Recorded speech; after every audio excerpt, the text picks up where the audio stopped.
It's that more. There we go. I don't know if you can hear it.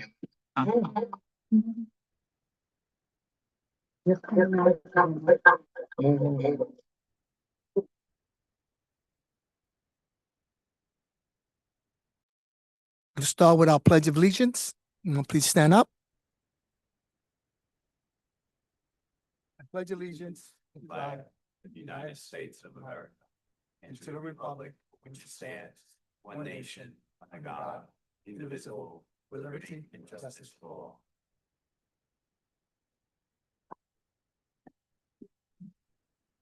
Okay, we got a couple of public hearings today. And before we start our public hearings, there's a couple of, in the interest of time, we're going to do some awards presentation here today before we go into the public hearings. Okay, first we'll start off with all of them. You want to do them? Okay, we're going to do the public hearings first. All right, Madam Clerk, start with the first one.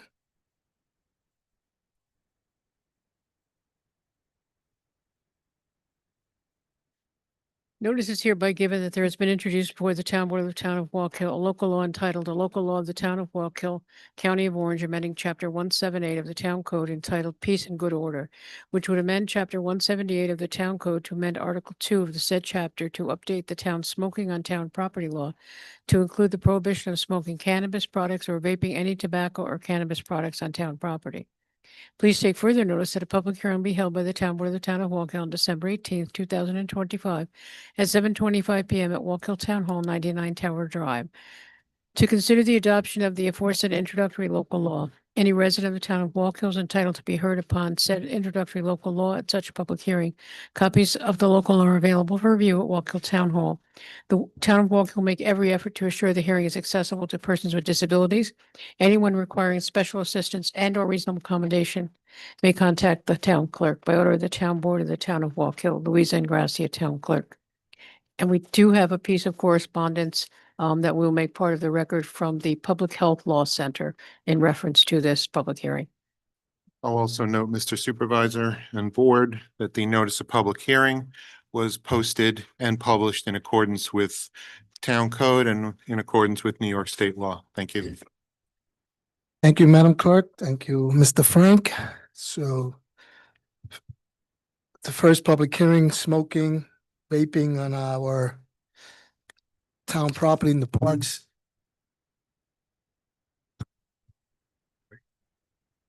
Wow, okay. This came up recently with the increase of people vaping and a partnership with Tri-County and other agencies.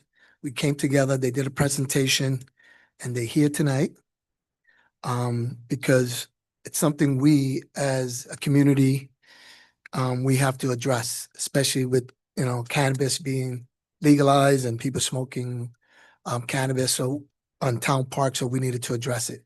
So the public hearing is open. Everyone wants to come up. Want to turn this around?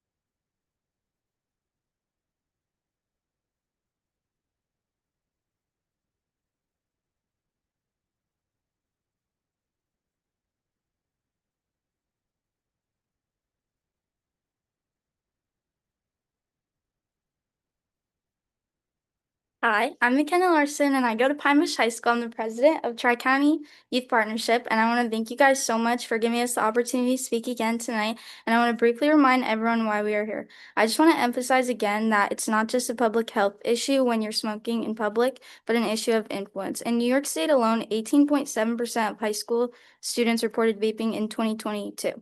When young people see adults vaping in public, it normalizes the behavior and makes it seem safe and consequence-free. As a youth member of this community, I've seen it firsthand how this influence affects youth.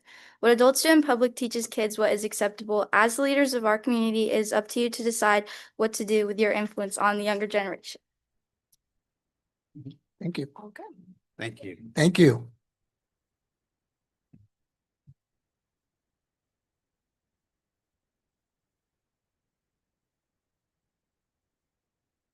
My name is Noah Gonzalez.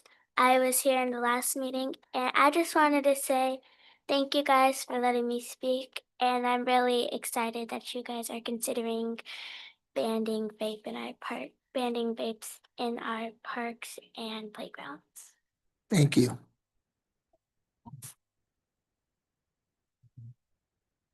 All right, and just to wrap us all up, my name is Katie Farrelly. I'm with Power Against Tobacco. I want to thank you all for working so closely with us on this.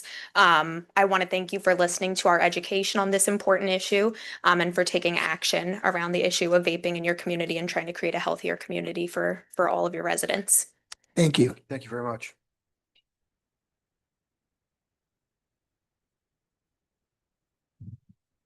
Hello, I'm Elaine Islaffel, Program Director for Tri-County Prevention Coalition.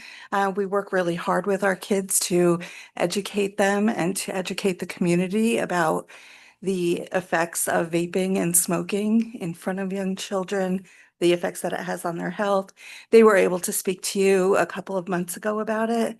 And I just wanted to say thank you for taking up this cause and supporting the youth in our community, making it healthy for everyone. So thank you so much for your time. Thank you. Thank you. Anyone on Zoom? Anyone else?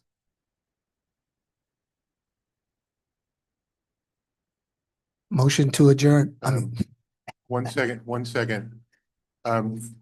Councilman Johnson, did you want to address the matter about this that we spoke Yeah, earlier today? I had a couple of questions with regards to 178.9, smoking prohibited. It's the very second to last paragraph, the last page, where it says, no persons shall smoke cigars, cigarettes, cannabis, or vape products or any other tobacco products in town parks inside said buildings within 65 feet of the building compromising town hall. Sorry, excuse me. So I was contacted by several people, and I don't think it should end at town hall. I think we should include the other buildings too, like water and sewer and highway, et cetera.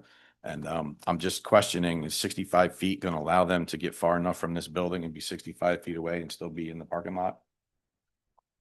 I don't think it will in the front.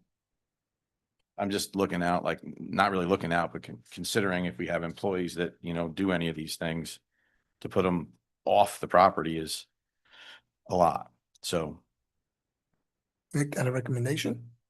if you want to, I just wanted to discuss it. I mean, I could make it a recommendation. Sure, if you want to amend it. All right, so I make a motion to amend. What do you want it to What say, the- Will? The I'm language, sorry, I didn't hear you. Will, about what other buildings, like, how do you want to address the town hall to include other town Well, buildings? instead of, you know, it says 65 feet of the buildings. 55 feet of the building, from town hall, and 1, 2, water and sewer, part of the building, and the highway garage building, and the office there. That can be added, that's not substantial. Okay, And look at 5 foot figure, like, okay. What special? You want it less? I think it should be less, just so you could still be, you know, on the property. Doesn't that defeat the purpose, though? If you reduce it, then you're saying, okay, you can do it within town property.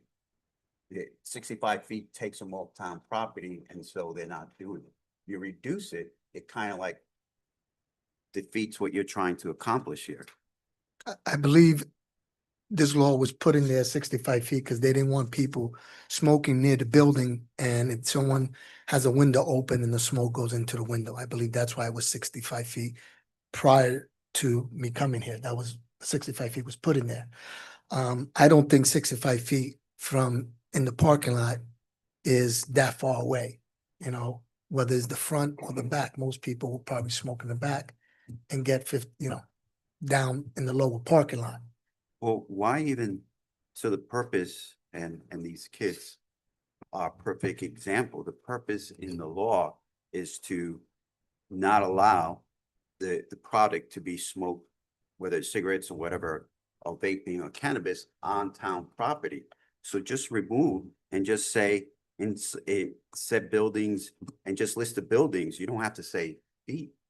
Just say it's not allowed on town property. If you're not on town property, then anyone in the parking lot cannot smoke in the parking lot. So if you have employees who want to have a smoke, they can't smoke in the parking lot, period, if you put that in there. Guys, I think we're getting a little crazy here. Yes. I think we should really just stick to what we're here for, and that's about the kids in the parks, the influence, the ability to be away from adults and have access and a place to consume. I think, this is a no-brainer moving forward as far as our parks are concerned. Smoking went down with kids over the years. It really did. But, smoking's evolved. Now, it's become high tech with the vaping and whatnot. And then you take in the legalization of marijuana, and they find a way to put that in the little machine and able to inhale that.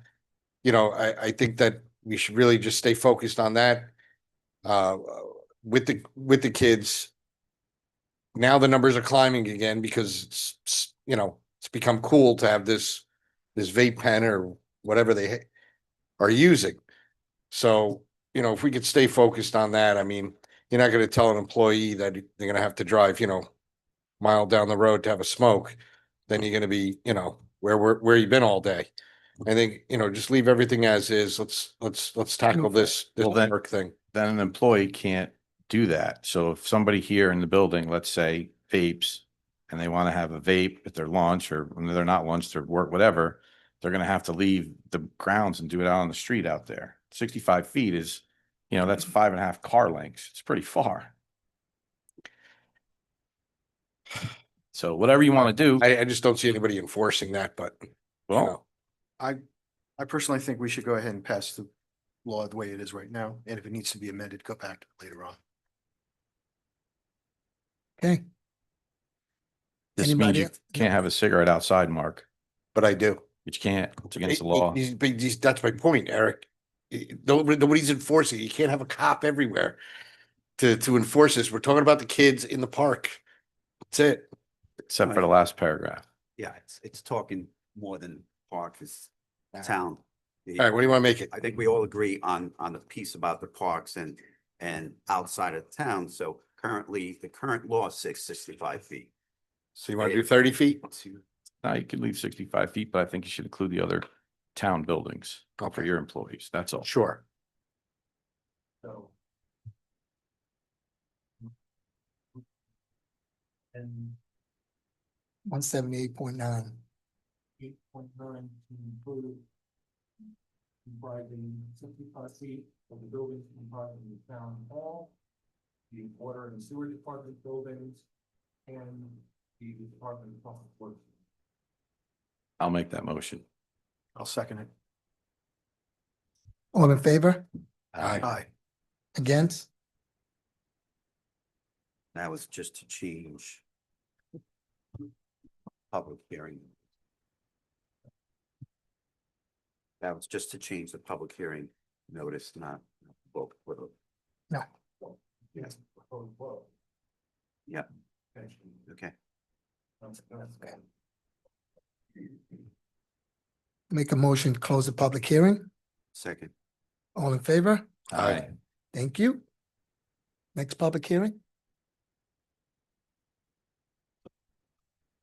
Notice is hereby given that there has been previously introduced before the town board of the town of Walk Hill, local law entitled the local law of the town of Walk Hill, County of Orange, amending chapter 7.4 of the town code entitled Assemblies Mass Public, which would eliminate the permit exemption applicable to events at the Orange County Fairgrounds. Please take further notice that public hearing be held by the Town Board of the Town of Walk Hill on December 18th, 2025 at 7:25 PM at Walk Hill Town Hall, 99 Tower Drive, to consider the adoption of the aforesaid introductory local law. Any resident of the Town of Walk Hill is entitled to be heard upon said introductory local law at such public hearing. Copies are available for review at Walk Hill Town Hall, 99 Tower Drive, Building A. The Town of Walk Hill will make every effort to ensure the hearing is accessible to persons with disabilities. Anyone requiring special assistance and or reasonable accommodations should contact the town clerk by order of the Town Board of the Town of Walk Hill, Louisa Ingrassia, Town Clerk. And the notice was posted, published in accordance with. Thank you. Anyone could come up, state your name? Anyone in the audience?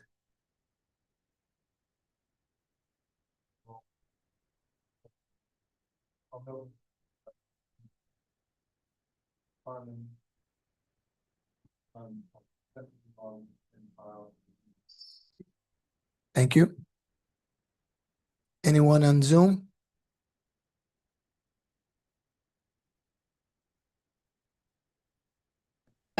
Walk Hill Living Center here.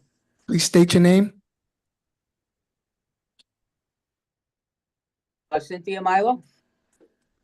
We live at 455 Road Extension. And there's about 30 of us in the room here. You can't see all of us, but we're all here. Everybody's waving? Yes. Yeah. Right here. Right here. Can you hear us? Can you hear us? Yes. Go ahead. Hello, Right. we're still concerned Yes, we can hear about the racetrack.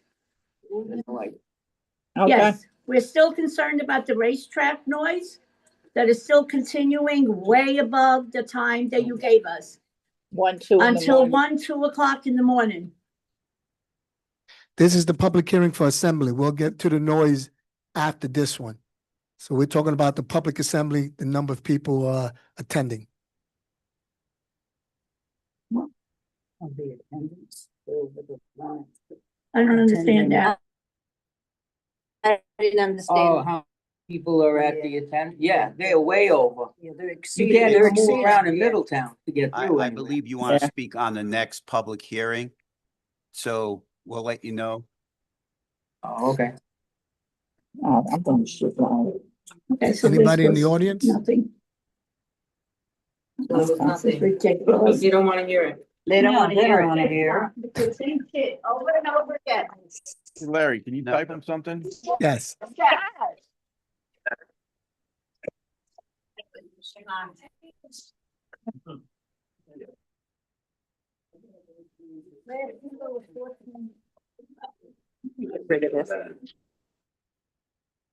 Okay.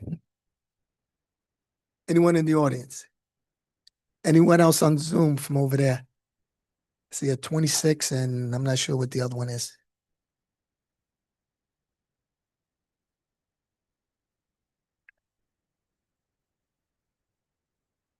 Anyone else? Okay. Yes. Councilman Coyne?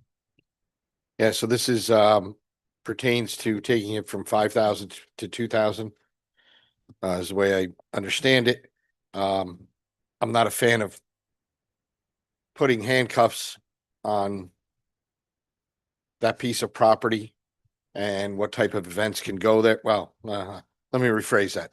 There is one event that I'm dead set against, and I'll talk about that in the next one, the noise, okay?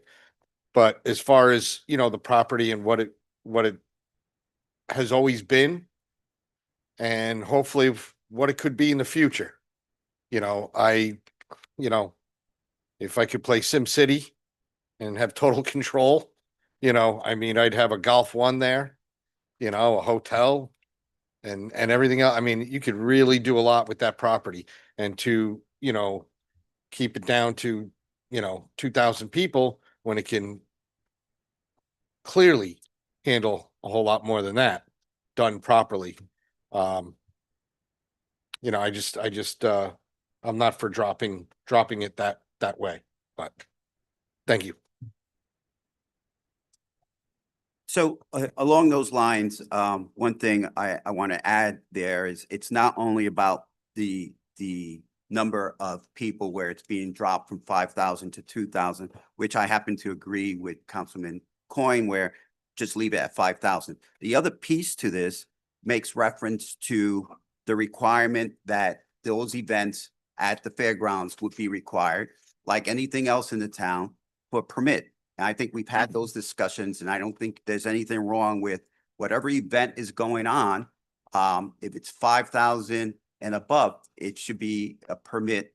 And that permit allows the town to know what event is going on. It allows the town to say, we need X number of, individuals controlling traffic. We need X number of, police that day in case there's an incident. We need an ambulance. If it gets to a certain amount, we need 2 ambulances. But that permit gives the town building, the town police department, and everyone else that's watching those events, that kind of information. And I think that whenever we do anything in the town, everyone's required to get a permit. You do windows in your house, you're required to do a permit. So I don't think there's anything wrong with asking the fairgrounds, and we've improved that process and it's gotten better, asking for permit. I think leave it at 5,000 and just move forward with the paperwork. And that's what this, for me, that's what this is the paperwork on the permit. Leave the number at 5,000 and go on with it.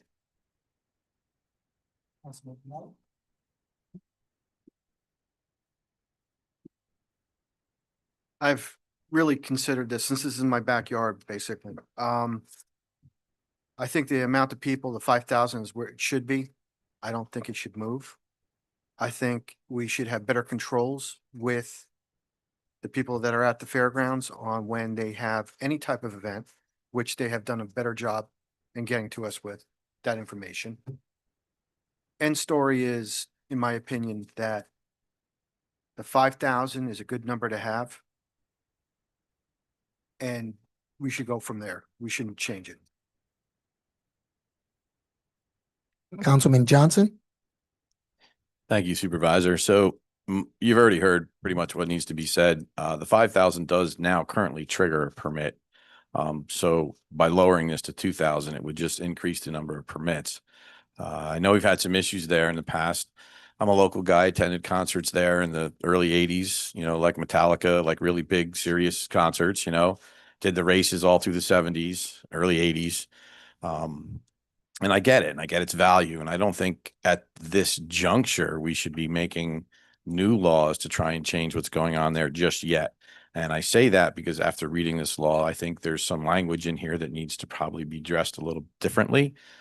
So, in my mind, I'm not prepared to vote tonight. I would like to make a motion to keep the public hearing open, and hear from people as well. We had some on Zoom, but I know we have to wait and try and reach out to them, but I just don't feel this is the right fit at the moment. Thanks. Can I just add something? Sure. We talked about it a while back, and we talked about having like a liaison from the board to the fairgrounds. And I don't know what the future is there. I know that there was, some talks of selling off some of the property or what have you. I know that a lot of residents trying to keep the races there. Goes back 100 years, and these guys grew up going there, and it's part of their life. So I don't know what shape this is going to take in the future, be it, 2 years from now or 10 years from now.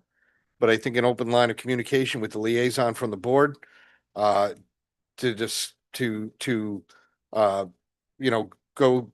go through all of the possibilities and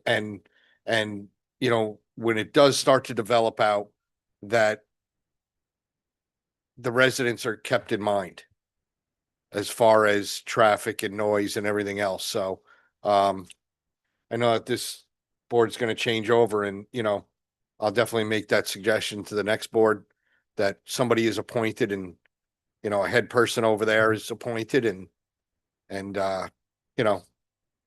much better communication. So I will also add that this is not motivated or spearheaded by the town, but by the cries of the residents and the concerns of the residents in that area. So yes, liaison is a great idea, but it needs to be addressed and the concerns of those residents. You know, everyone they grew up with the fairgrounds, with the races, Orange County Fair. That has always been an accepted almost music sound to the area. And we all know the issues that have happened with other events. And so I think let's do our due diligence and address those issues sooner than later and address the concerns for those immediate residents. Thank you. Anyone else?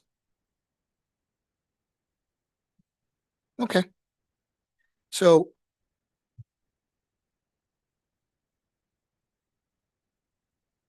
yeah, but I want to make my comments.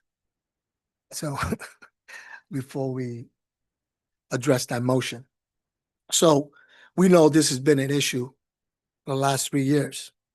And I'm the one that's been dealing with it mostly. So I had the opportunity to go to an event recently when they had the speaker event, when there was going to be only they told us it was going to be only 4,000 people. There was like 10,000 people or more. We weren't ready. We weren't ready at all to handle. And I can tell you the recipe for disaster was there. Disaster. My background, which everyone knows, I saw it. It was a disaster. The board has spoken, and I believe it has to be addressed. We can go back and forth, but it hasn't been addressed over the last 3 years. I will second Councilman Johnson's motion to keep the public hearing open. And the next board that comes in January, they will have to address it because I understand what happened 15, 20, 30, 40, 50 years ago. But things change. And now we have to listen to our residents, people who live in that area. There's never been against the Speedway or the fair. So the other events that take place that disrupt our town, disrupt our residents in the interest of the mighty dollar. So I accept it. Mike, do you want to say anything? I have no going up with reports.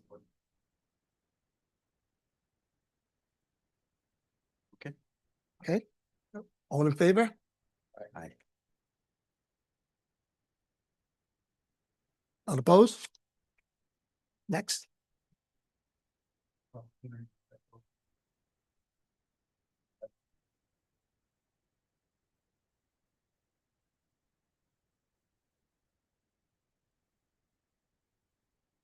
Unplug.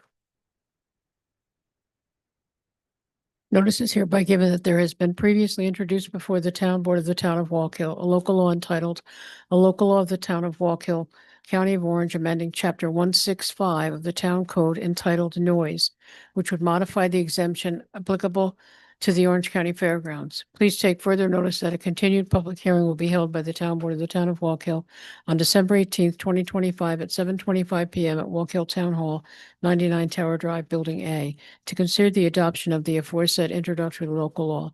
Any resident of the town of Walk Hill is entitled to be heard upon said introductory local law at such public hearing. Copies are available for review at Walk Hill Town Hall, 99 Tower Drive, Building A. The town of Walk Hill will make every effort to assure the hearing is accessible to persons with disabilities. Anyone requiring special assistance and/or reasonable accommodation should contact the town clerk. By order of the town board of the town of Walk Hill, Louisa Ingracia, town clerk.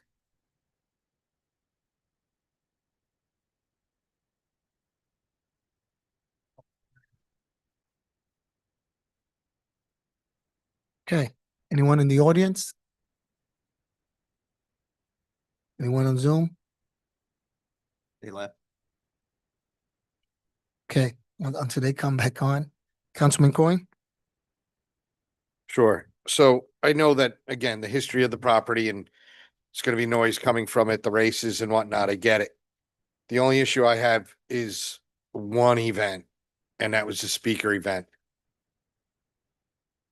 Either I'm getting old or that was just loud, man. I mean, I pulled behind the senior housing where these people who were gonna jump on live. I thought the building was gonna come down. The vibration, you feel it in your body. My car was rattling, I just a fairly new car. What's going on here? You know what I mean? But everything is shaking in it, I mean, it was incredible. And I swear to you, I'm looking at the building and I'm thinking, I mean, this thing could come down. Maybe I'm exaggerating, but you had to experience it to know what I'm talking about. I'm dead set against anything like that. And people bring up concerts, right? Oh, I saw Metallica there too, right? Yes, they're very loud and this and that. It's 2 hours long, 2.5 hours long, whatever it was. It was all day, man, all day. And these people had to, deal with their window shaking and, the vibration and the noise. Again, I think that's where the liaison comes in, right? To try and, I know it's a profitable day, I guess. I mean, it would have to have been with the amount of people there and whatnot, but find another way to make that money, because that event, it's not fair. It's not fair to the neighbors, to the residents over there. Again, everything else is acceptable, and I have no problems fielding calls where people say, well, the race cars are loud. Like, sorry, they've been there 100 years, and how much you can do about it, but so that's really my only issue as far as the noise goes. So, and the I was time. there in the first couple of events, and it was more than just that one noise event.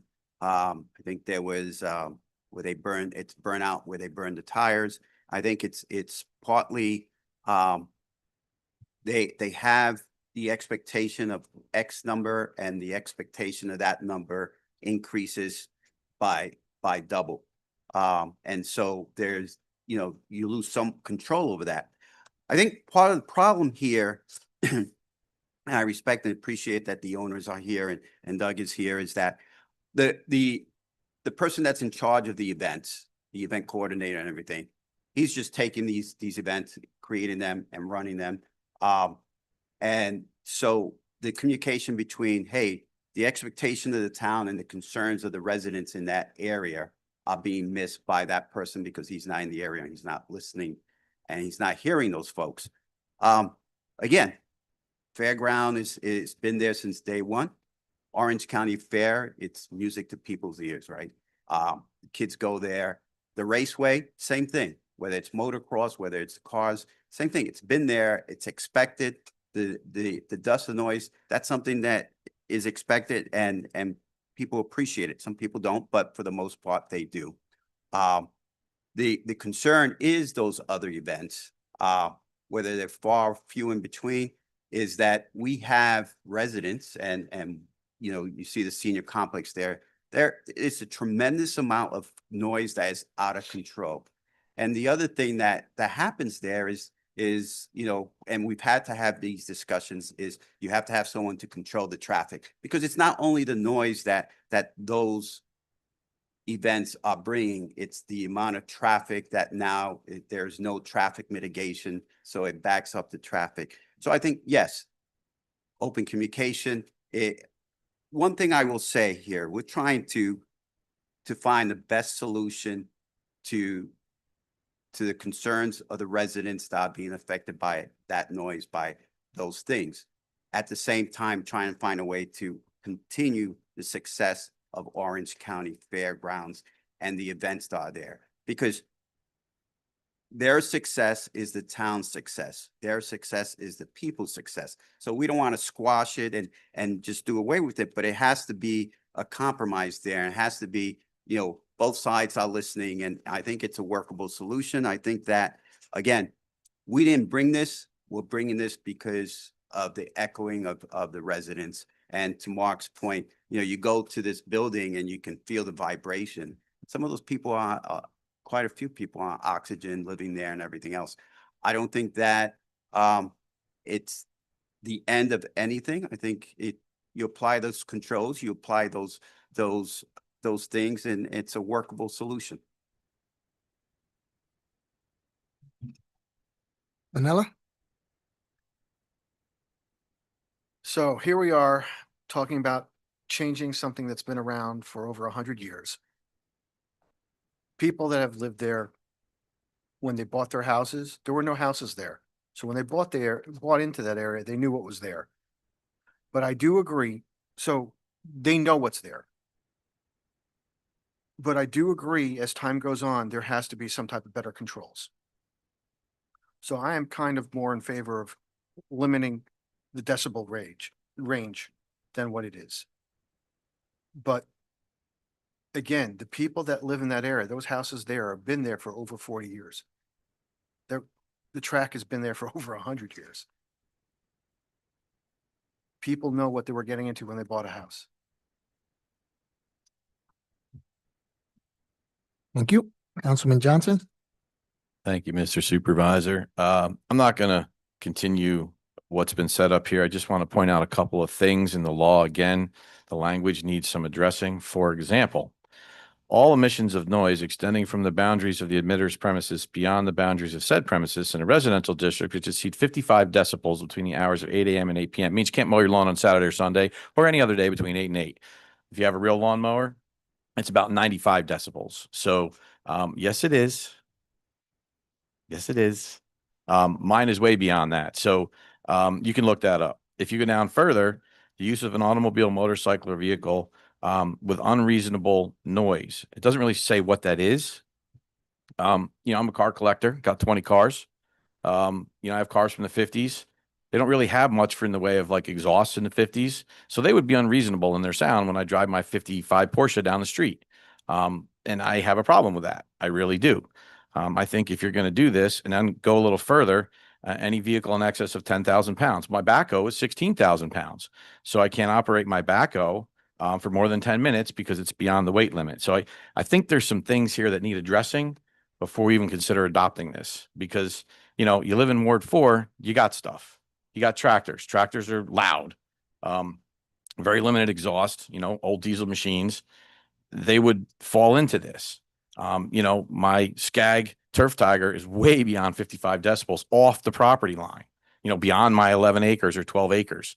So I couldn't mow my lawn with this. So I think there's some things that need to be cleaned up before I would even move forward with it. So that's where I'm at.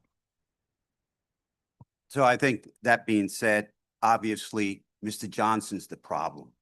And with his equipment and his cars. That's some large I- equipment, man. I heard.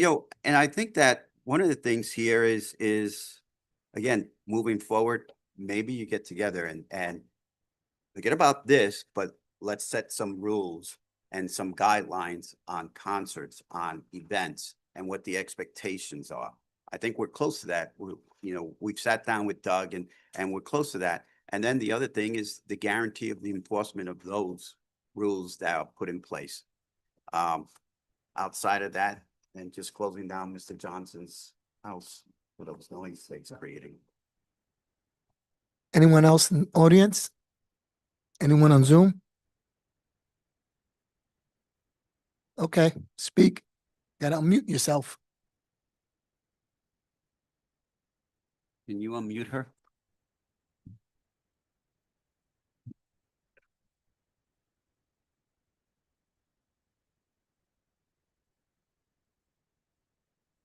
Yep. There There you go. Okay.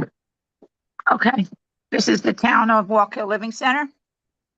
Yeah, we're here. Hold here. Can you hear us? Yes. Yeah. Okay, go ahead, Stan.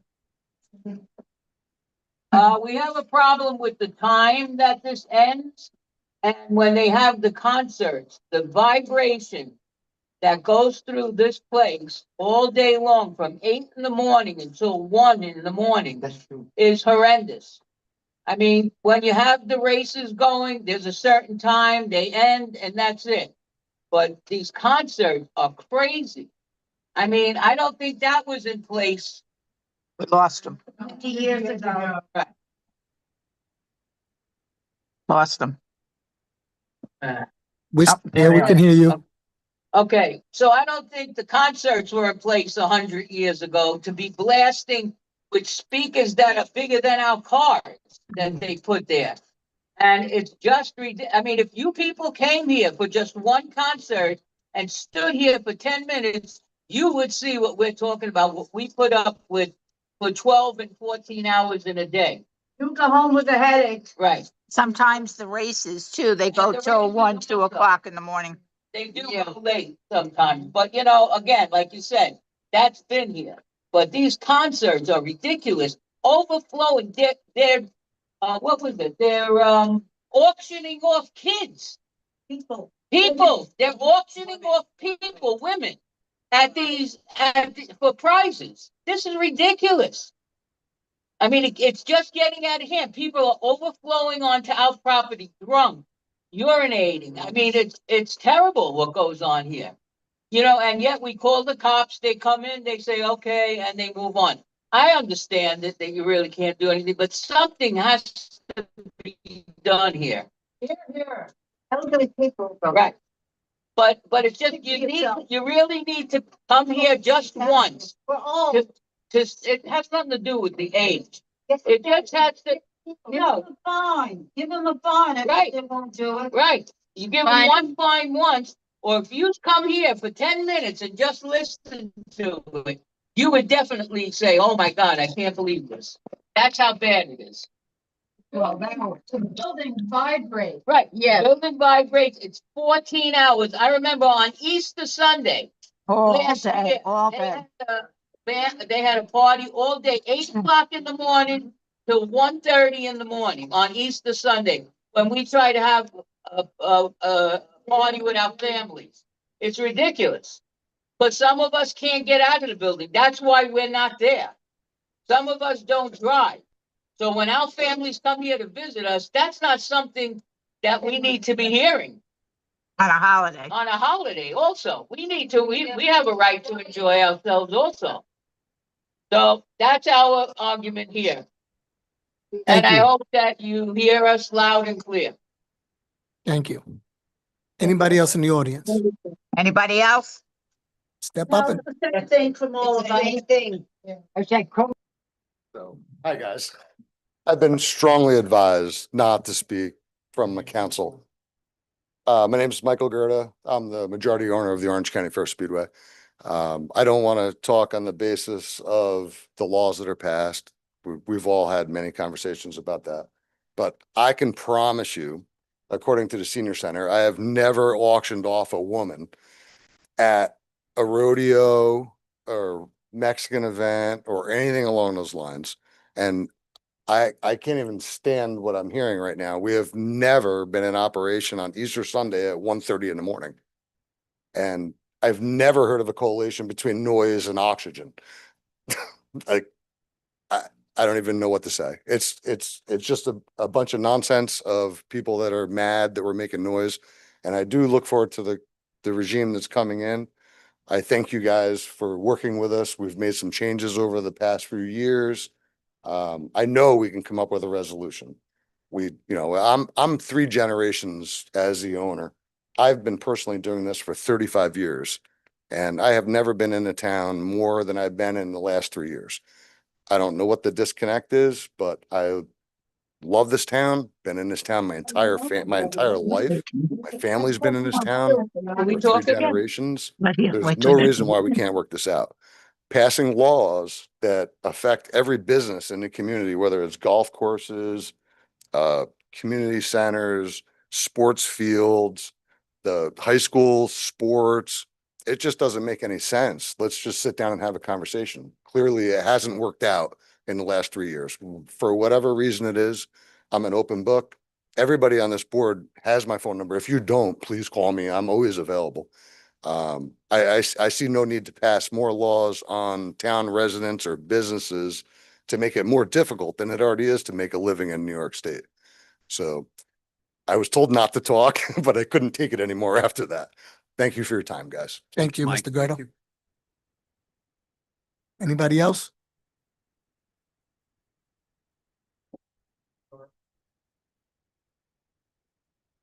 The noise ordinance. Yes. Go ahead. Okay, Come on up. that's a lie what he's saying. We have it on Okay. video. Mr. Supervisor, could we get the name of the lady that spoke for the other? Did she put her name? Can we listen? If you want to speak after him, you could come and speak and ask me a question. I'll answer your question. How you doing? My name is Gary Baker. I live at 1998 Fairways Drive. I have a situation here. First of all, I know the last time we spoke here, Mr. Bonara, you were going to speak to him if there was a possibility of him trying to work out the noise situation at our house. Mhm. Okay, I know we're going into decibels at this point. I do have a decibel meter, and I'm generally at 9:30, 10 o'clock at night when they're playing. Okay, I'm in between 70 and 80 decibels, and that's at like between 9 and 10 o'clock at night. We can't sleep. It's impossible, you know? So I don't know if you spoke with him about that. I reached out to him and he hasn't called me back. Yeah, well, it seems to be common because I've tried to get in touch with him also, and he doesn't reach back to me either. I will reach out to him again. The only person that reached out to me was his manager, and it wasn't a very pleasant thing. He spoke about how they have a permit to do anything they want. And as the code enforcer told me, and actually issued them a summons, there's no such thing. And we can't have such a law. Okay, which concerns me about this number J here. Noise from privately sponsored events or recreational activities that are permitted by law for which a license or permit has been granted by the town. Okay, and I'm concerned that he's going to apply for a permit, or why would you give somebody a license to make noise? I don't understand. We're going through all of this for the noise. And why are we giving people permits and licenses to make noise? I don't understand. I don't know if anybody has an input on that. That's why I want to change the noise ordinance so that we can have a hold on it. They're just making noise. Yeah. Because the music that I deal with and my wife is like three to 4 nights a week. Okay. And they go till 11 o'clock at night when they're not supposed to with the town ordinance. It's supposed to be 10 o'clock. And as the guy put it, oh, we do whatever we damn well please. You know, it's ridiculous. I have my friend just moved out 2 days ago. He says, I can't take it anymore. This has been going on for years, that the law has not been enforced. And I don't know why. I had one police officer tell me one time, then when I called, he came to my house. He says, why don't you leave him alone? He's a nice guy. Well, I've heard that from many people. He's a nice guy, but I also want to sleep. You know, Thursday nights are crazy. You know, I get up at 5:30 in the morning to go to work, and they're 11 o'clock at night blasting the music. And, you know, it's kind of tough getting up at 5:30 when you're aggravated from the noise and you haven't been able to sleep. So, I don't know what else to say. I know there's a lot of things in here about clubs and so forth, and decibels and so forth and so on, which I think is a good idea, you know, but everybody has to conform to that, is my feeling. You know, you can't just give a permit to one guy. Okay, well, you can stay out till 11 o'clock at night and make as much noise as you want. And the guy down the road, he can't do it.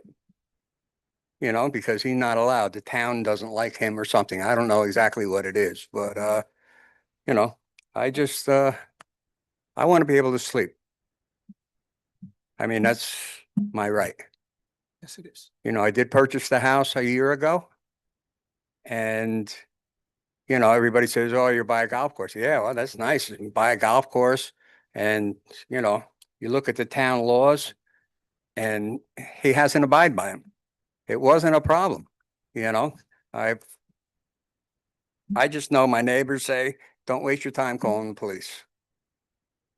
Because they come, they make a report, it goes in a file, and that's as far as it goes. It's not right. You know, they're here to enforce the law too. So, Are you gonna, can you hang out till the end of the meeting? sure, Okay, all right, I'll talk to you. I'll Good get enough. get your name and number and all that fun stuff and, okay, I appreciate it. okay, Okay, thank you. thanks. Anybody else on Zoom? Anybody else in the audience?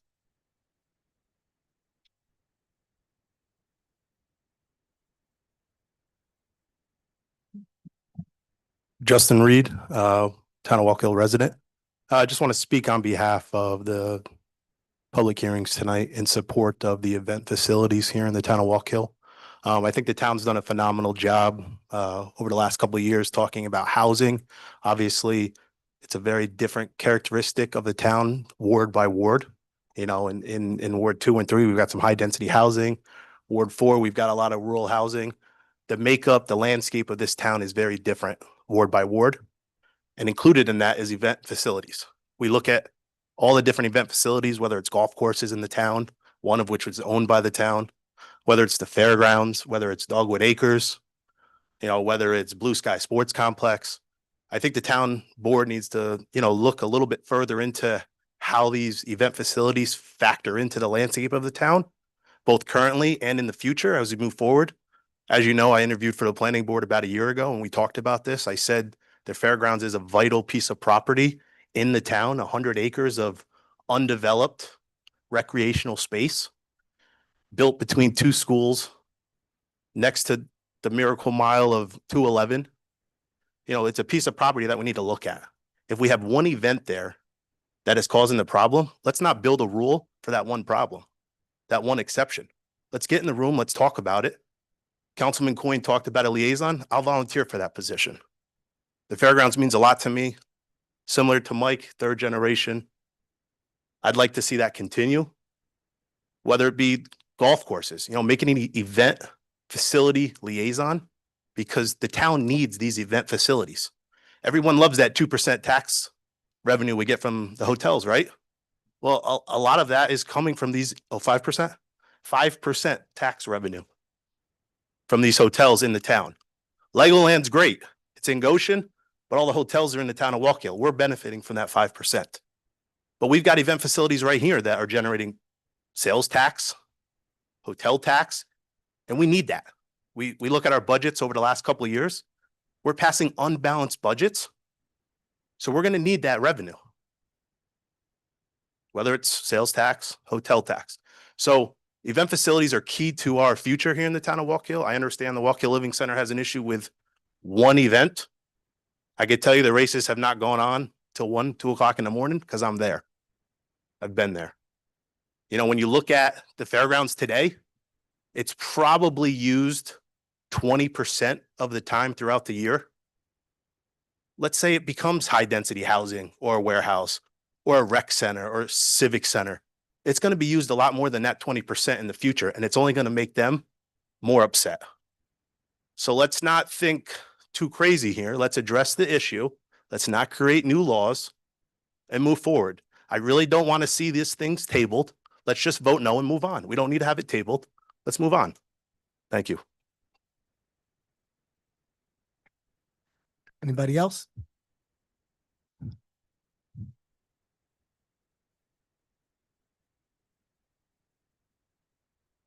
No one on Zoom? Okay. This has never been against, said this from day one, it's never been against the Speedway or the fair. It's the other events that cause problem. And we can sit here and have a conversation and talk. We're going to talk about it, but it hasn't been resolved. I make a motion to keep the public hearing open, and the next board would have to deal with it going. I recommend to the individuals who are going to be on this board next year to really take a look at this noise ordinance. I understand, people have lived there 40 years while the raceway's been around 100. I don't think they have a problem with the races at all. And I've said that to Walk Hill Living Center. The races, we don't have a problem with. The fair, we don't have a problem with. It's the other events that cause disruption to our residents. And I hope as y'all look into this, going into next year, you address it. It comes a time when you have to address issues that affects the town, the residents. And again, it's not against the Speedway. They've been racing. You're absolutely right, Councilman. They've been racing there for over 100 years. I don't think that's the problem. With that, make the motion. Second. All in favor? Any nays? Thank you. Next one.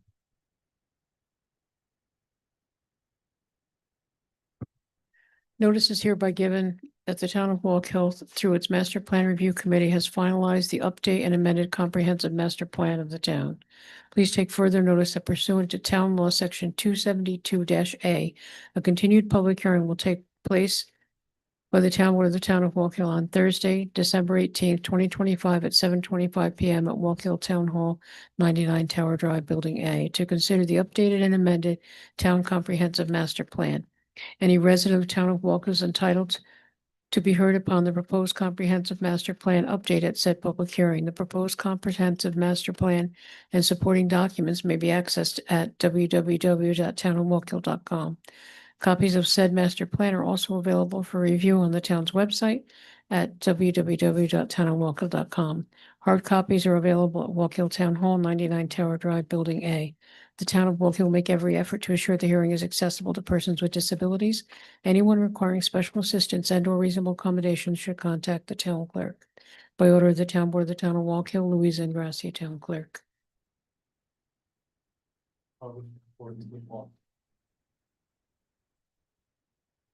And we do have a couple items of correspondence that will be made part of the record. Thank you, Madam Clerk.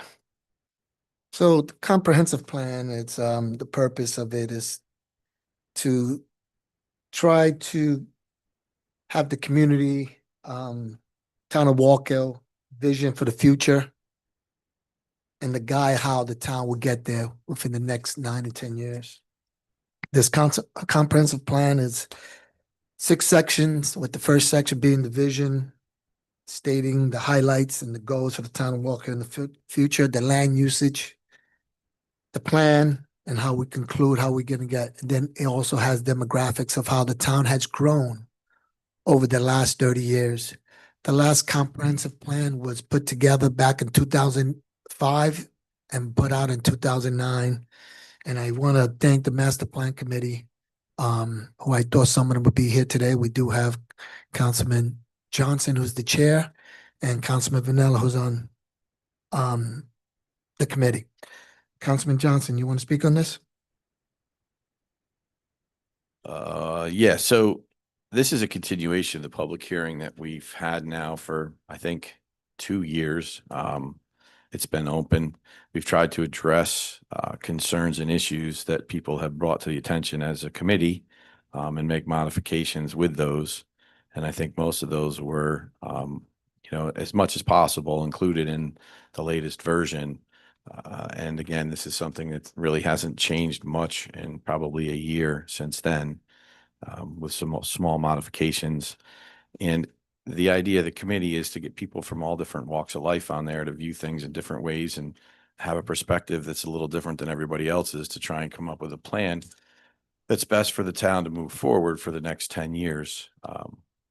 It is something that, obviously is going to change, because if you remember the last time, it was stores. It was a big thing, right? The internet really wasn't a deal so much as it is now.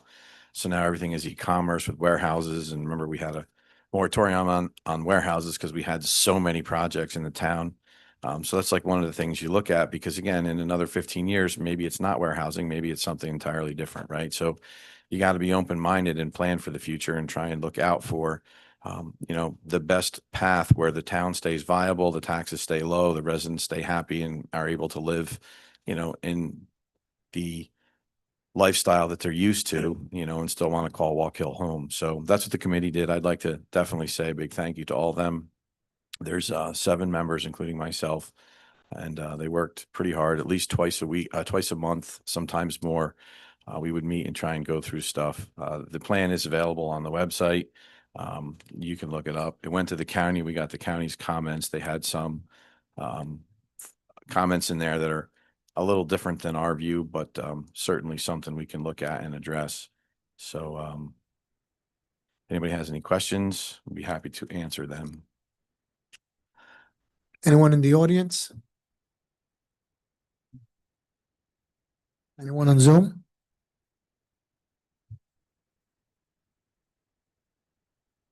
Come on up, state your name for the record, please.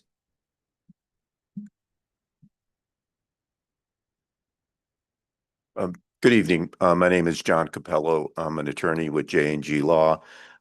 Here on behalf of a couple landowners, 2 of which I'm just seeking clarifications because I believe one has an exemption. I just was hoping that would be clear in the law whenever you do adopt it, and just wanted to request that on the record. That's the hardship from the moratorium that we received for the one smaller tiger companies, and the other one is a cemetery that I'm not sure. I looked really quick whether that will be affected by the zoning, but they do have an approval. They do have a road in, and they're just waiting for acceptance of the bond by the road, so that should be in place. The other one is a more general comment on an applicant who was before the public hearing back in about a year ago when you had, and it relates to the housing issue. And I believe the county had raised that issue. This is an area with a development that did go through years of review. It was approved, and through COVID and various different cycles has been undergoing, is trying to work to revive the project. Like I said, it has undergone extensive review. We have been back to the planning board to update those reviews and are working with potential developers. I understand what you're up against. I do sit on that side of the table in many municipalities, and I understand you have to balance all aspects of the property. But I would just request that, given the housing shortage in the area, and that this parcel is a parcel that has been vetted and, can accommodate some housing, it looks like it would be amended in your comprehensive plan to become rural agriculture, which would, totally change the project. So I would request that, in considering the county's comments, which, I don't know what they are, but I know there is a countywide concern on housing, that you keep the public hearing open. I'm willing to bring my clients in to talk about a dialogue to see, if there's anything we can do to address any of your concerns and work forward towards a resolution that will make everybody, proud of what they've done and provide, well, just a much needed resource for the community. So with that, thank you. Thank you, sir. Appreciate it. Holiday. Thank you. So, well, he spoke of 2 projects that are already have approval. Yes. He spoke of, so they're good, right? They would, yeah, you've been Yeah, approved. It was tough to. Yeah. Yeah. And in the Tiger Company case, directly in the resolution granting. Yes. the hardship, Right, that exception is carved out for. right, So to answer your question, those 2 projects are not Okay. affected by anything that we're doing today. right. That's what I wanted to say. But I had a question. You spoke of another project that I know which, with Yeah. housing. Yeah. talk about, can we say that project? or Saddle Ridge. Saddle Ridge is Oh, in yeah, yeah. Maples. Yes. I got you. Thank you. I just didn't Okay, understand. I no, didn't know no problem. what you were talking about. Thanks.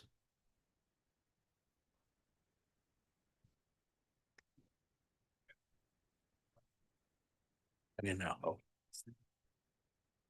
Great. Thank you very much. Step right up.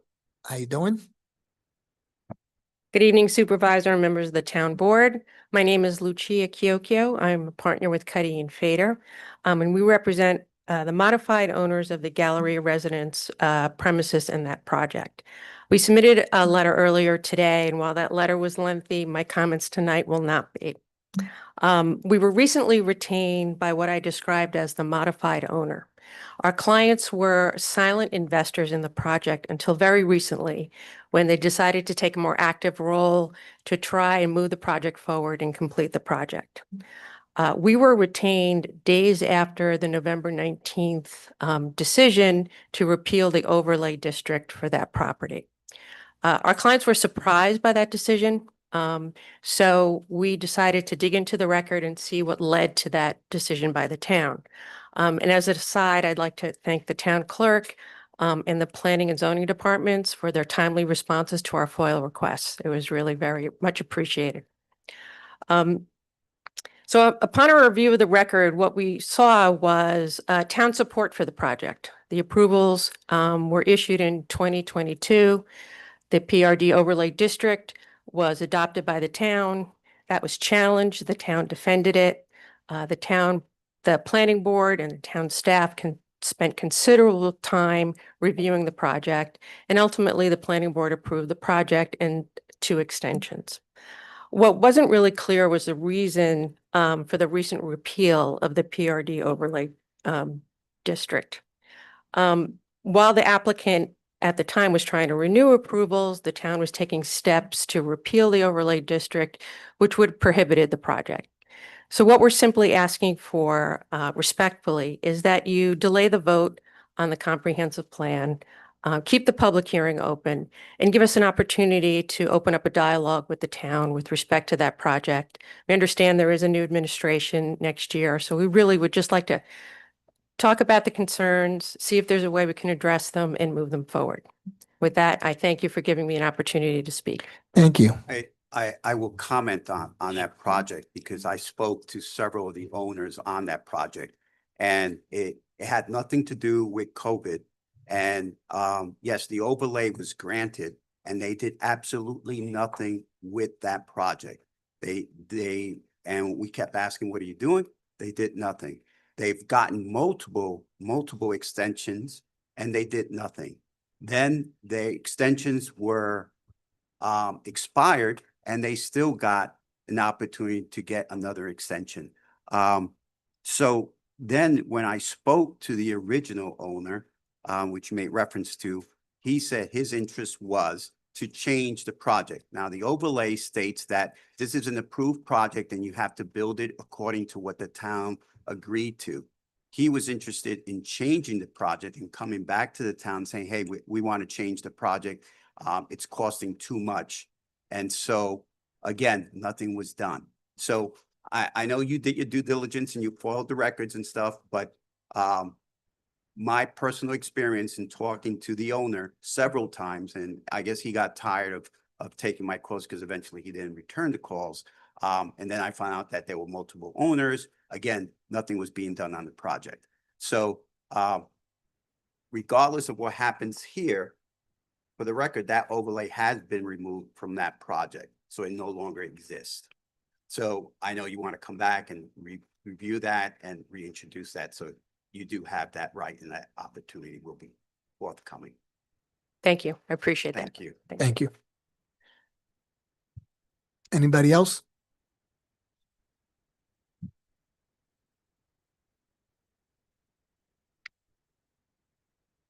Good evening, members of the board. David Aiken, Gallery at Crystal Run. Appreciate the diligence that's been done by the Comprehensive Plan Committee. We've seen this work done in communities where we have properties across New York and Massachusetts.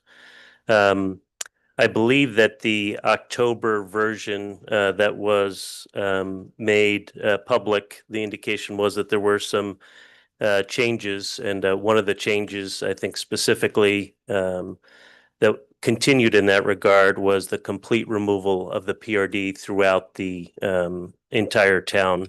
And also know that that's one of the comments from the county, that retaining the PRD within the town. One, I think, of 4 comments, and I think your counsel indicated that, he would comment on that accordingly.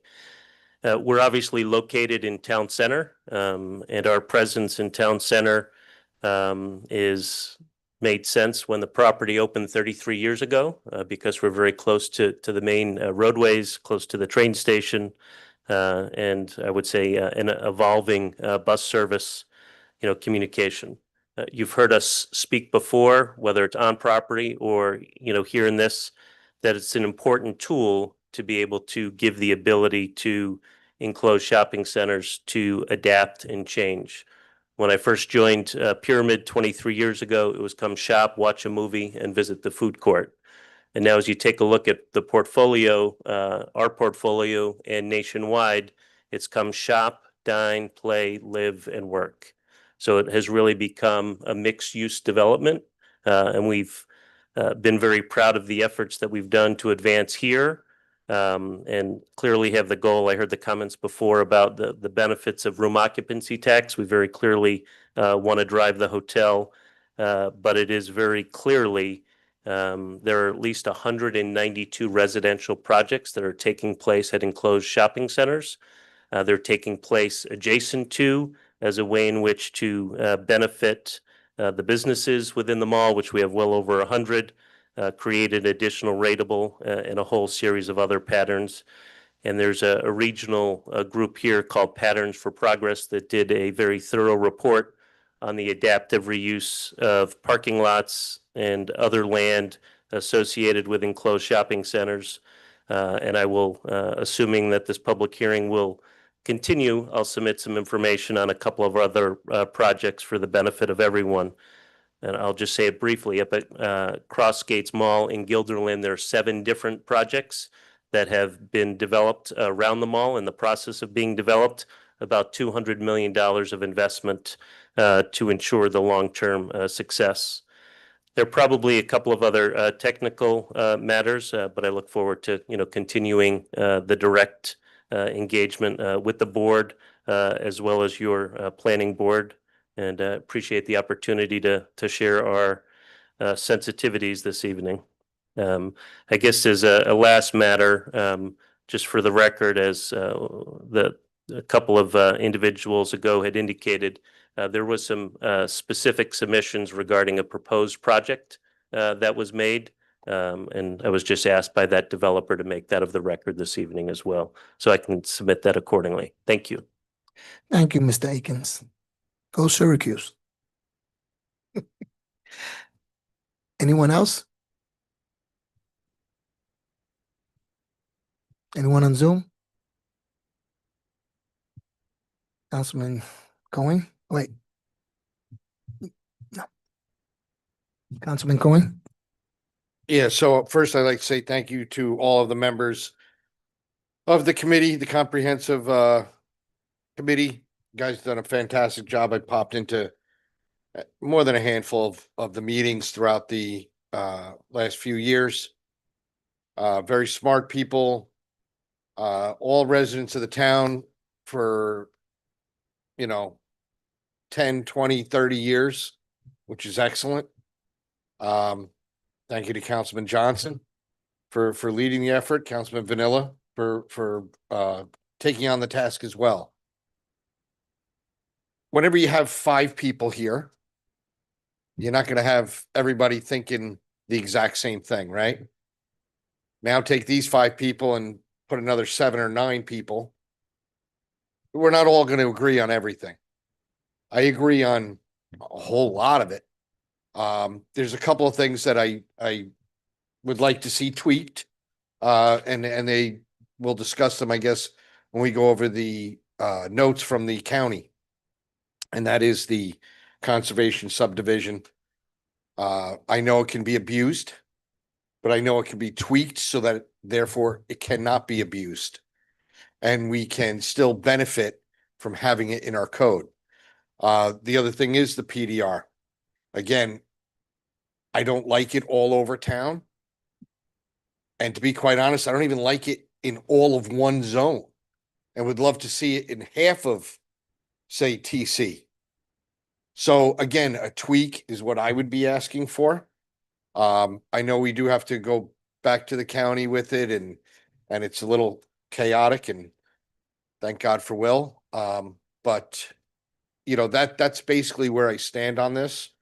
I think you guys did a fantastic job with where to put these warehouses. Warehouses have become what medical offices were in the 90s to the town.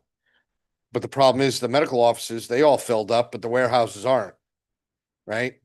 But we still do need warehousing. Every community is going to have them. They, we all order from Amazon, right? We got the trucks. It's Christmas time. I see them every day at my house, right? So warehouses are necessary. But can we put them near entrance and exits of the highway?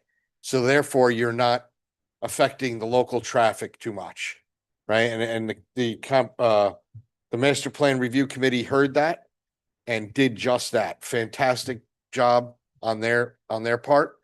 So although we're not ready to vote on this, we're getting very, very, very close.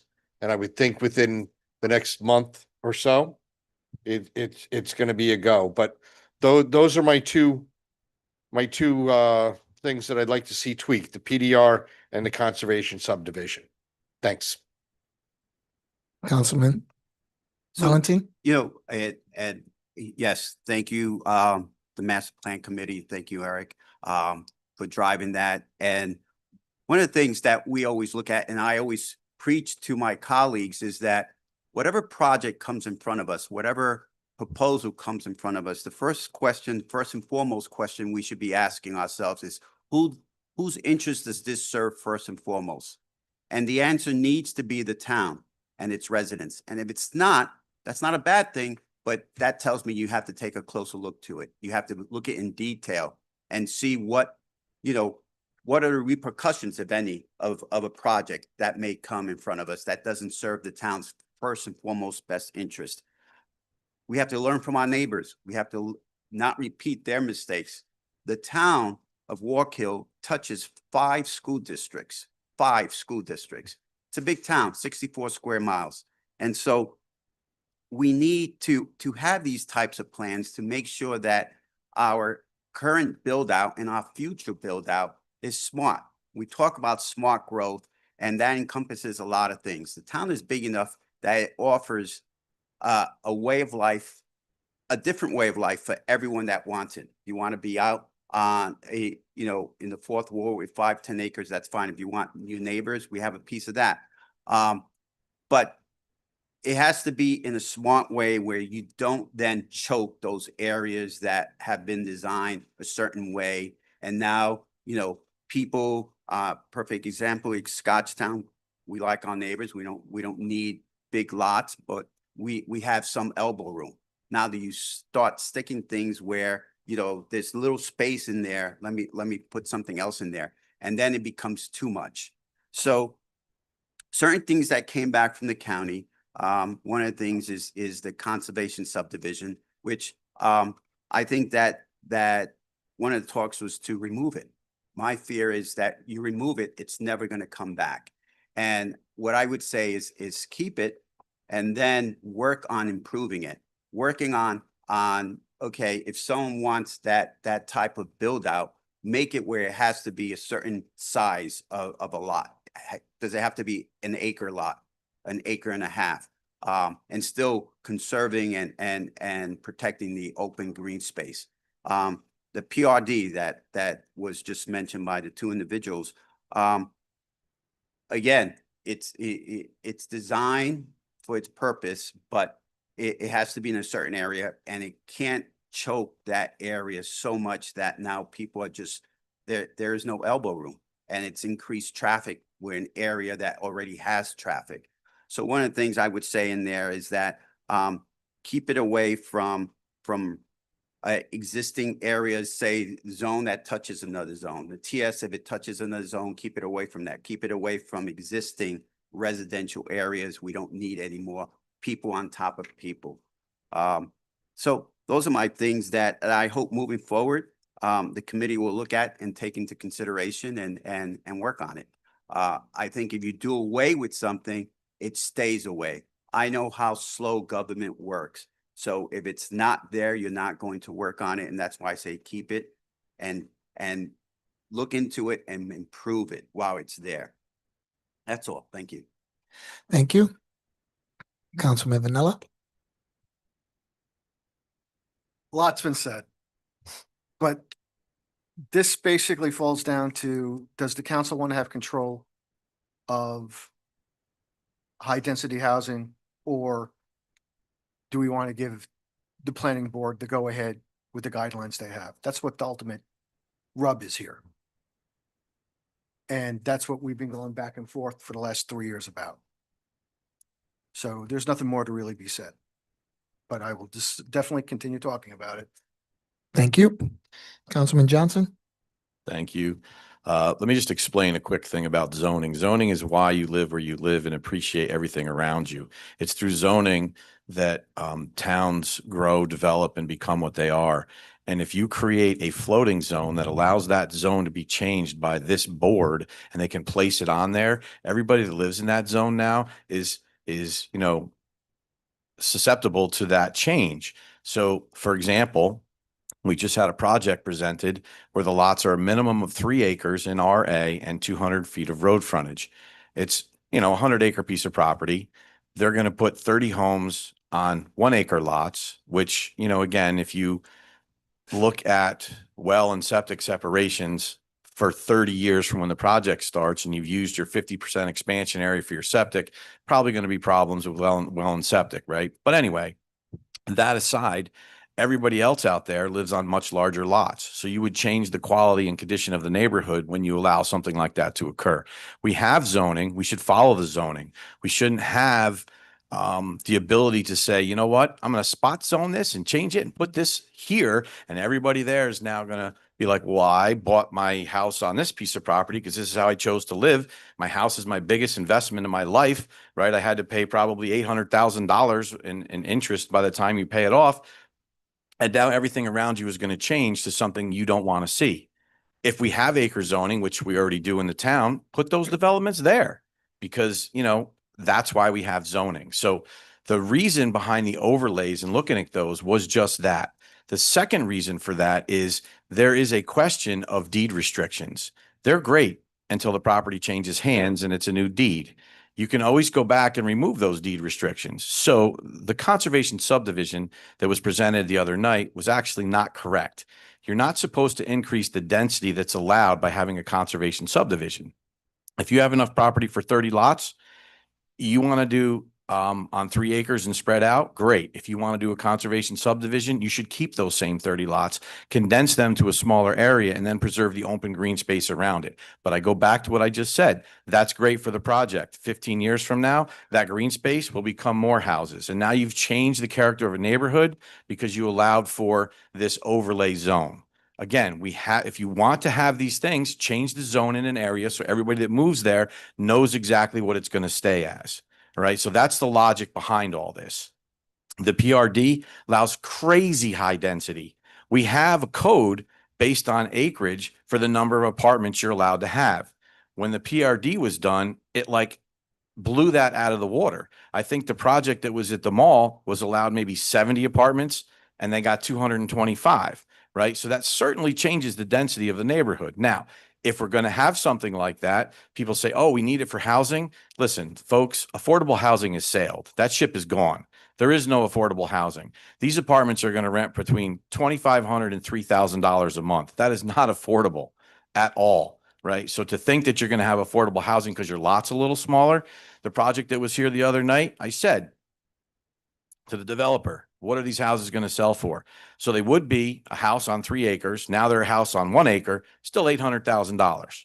So that really doesn't fix the affordable housing problem. So I don't think a crutch of affordable housing is the way to look at this and think that's a solution. Again, I think we choose to live where we live because of our zoning, and for the ability for someone to go in and change that is just not fair to the residents who live there. And I'll say that again and again and again. The conservation subdivision is designed to cluster the houses to limit the amount of infrastructure. And the houses are in a tighter spot. There's one being built right up the road, right? I think it was 30 acres and all the houses are being built on a few.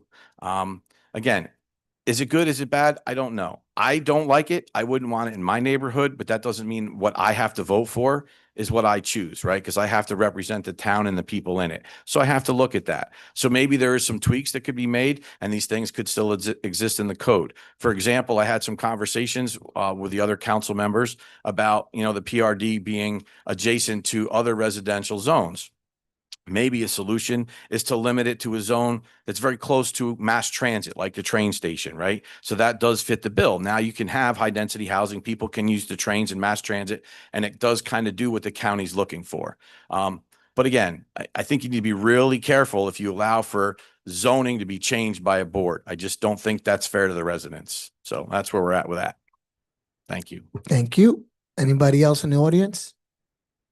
Anyone on Zoom? Well, my comments and, I think as a town, as a board, we have to have a balance between residential and development. And we have to protect the natural resources of the town. Open space. I'm not a fan of high density apartments. I moved up here almost 30 years ago because I grew up in the city where high density, that's where it's at, on top of each other. I wanted to get away from that. And I wouldn't want that to come back because that's why I left New York City. So with that being said, no one's here and no one else?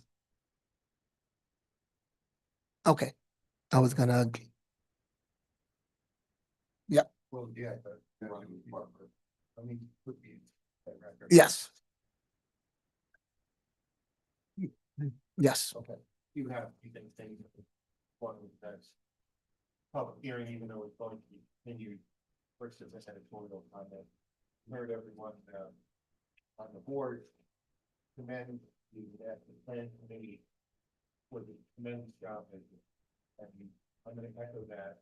I'm also going to keep that with the town board as well. There's been, over the last couple of years, been continuous discussions, some vigorous debate, disagreement that you're going to have, and all of it is being done uniformly in the best interest of the town.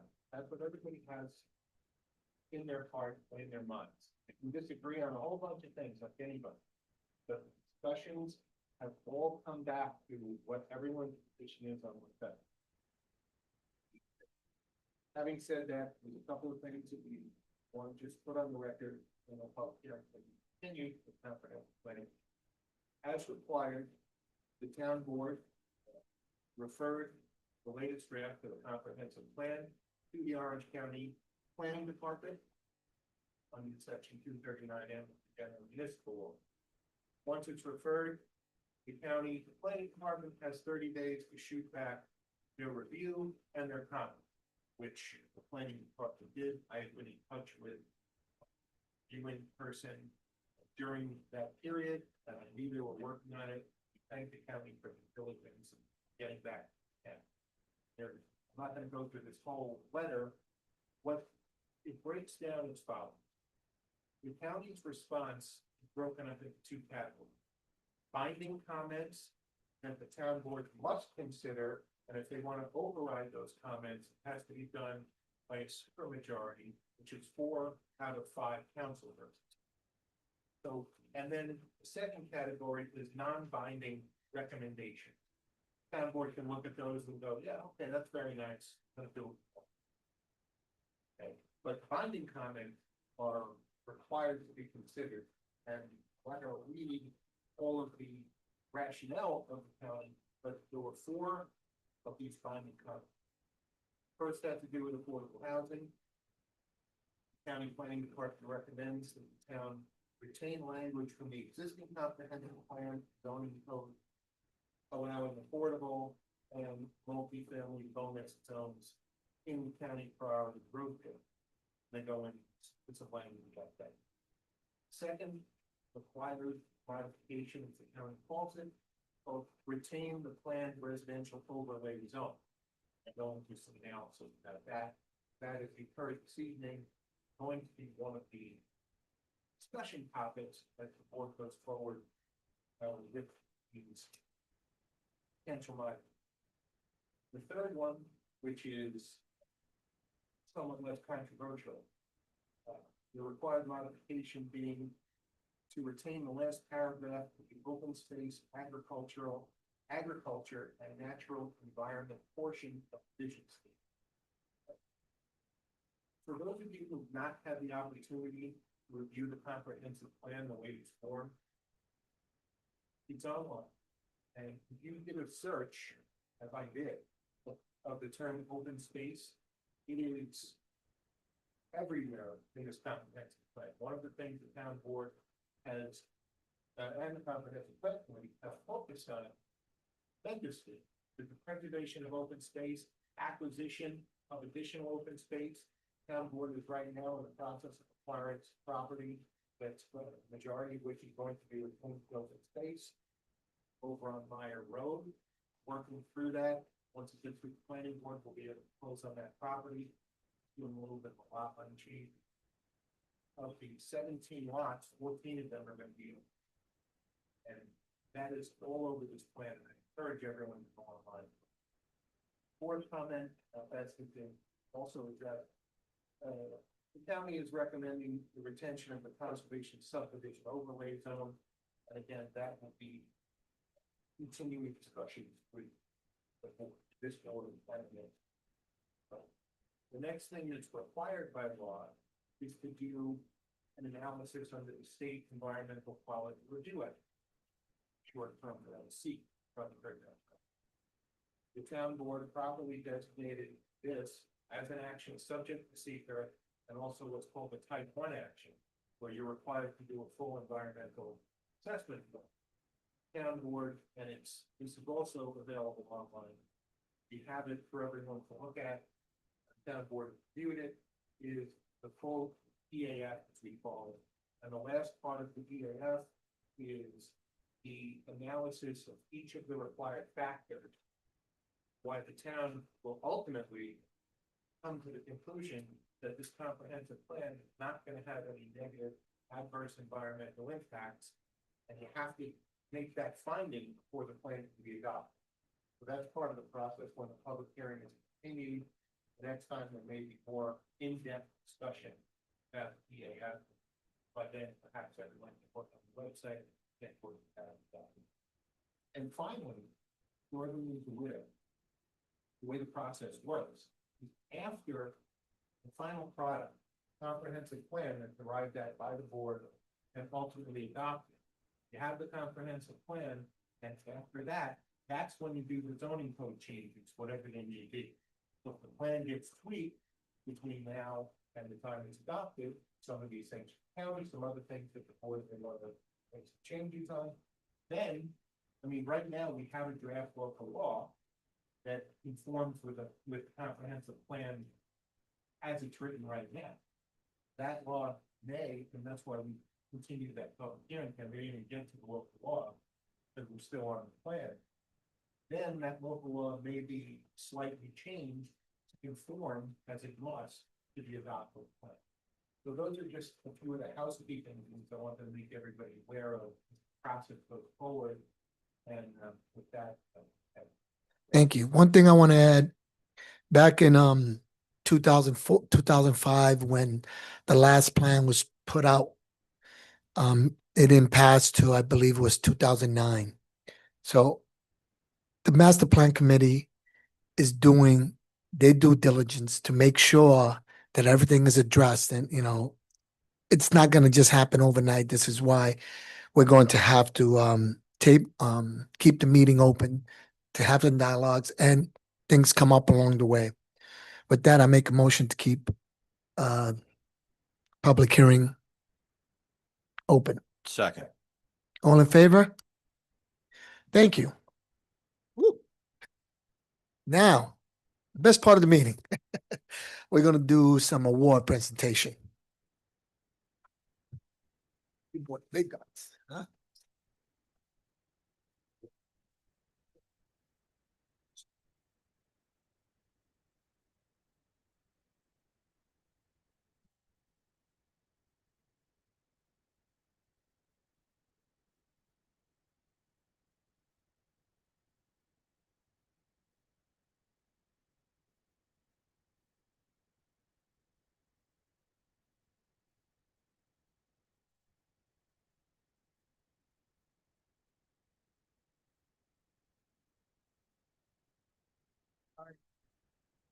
Yes. She's gonna go first. So good evening. Well, Mark, I'd like to start this. Kept these people waiting. Coin. Uh,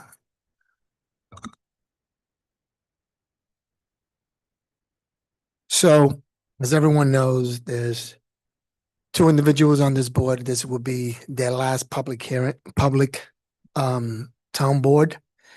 And there's some people wanted to come in and recognize one of them. So from Senator Scoofus' office, we have his chief of staff, Emma Corey, come right up.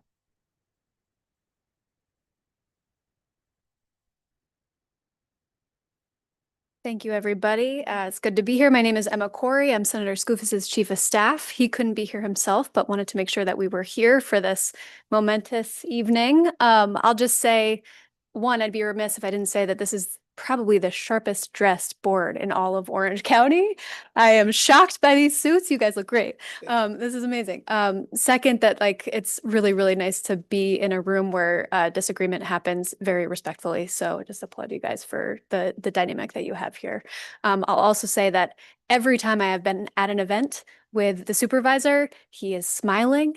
And I think he brings a lot of joy to his work. That's really clear. And especially with the staff, there's always a lot of staff behind every elected official, myself included, speaking from Senator Scoofus's office, and his staff is lovely to work with. They're very, very warm people. So just thank you to Larry, to Luz, to everybody on the team here. So without further ado, I won't read these whole things because they're long, but I'll say that in honoring Supervisor Serrano, whereas a strong advocate for bringing people together, George established Community Day, an annual event that celebrates local culture and fosters a sense of unity among town residents. His commitment to community well-being also extended to town employees, where he implemented a stipend for second language proficiency to encourage greater communication and service to diverse populations. And George's leadership is defined by his ability to listen, engage, and turn ideas into action. Thank you, George. Appreciate you. They like to like this, but thank you very much. You're very welcome. It's been great. You're very welcome. And last but not least, Councilman Valentin. Whereas Eric has proudly served the town of Wallkill as a dedicated and impactful town councilman. Over his long tenure, he has been a steadfast advocate for the community, working tirelessly to improve the lives of residents by promoting open park spaces and consistently prioritizing the needs of his constituents while balancing his full-time work. And throughout his time in office, Eric has been involved in numerous initiatives that have enhanced local infrastructure, supported town services, and ensured the voices of residents are heard. We appreciate the work of both of these individuals. We appreciate the bipartisan collaboration that we've had with the town over the past many years, and are just very grateful for the opportunity to work with them and wish them both the best. You're welcome.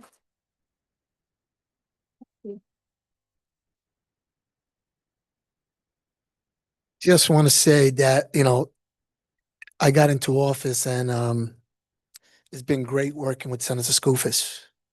The bipartisan has been fantastic.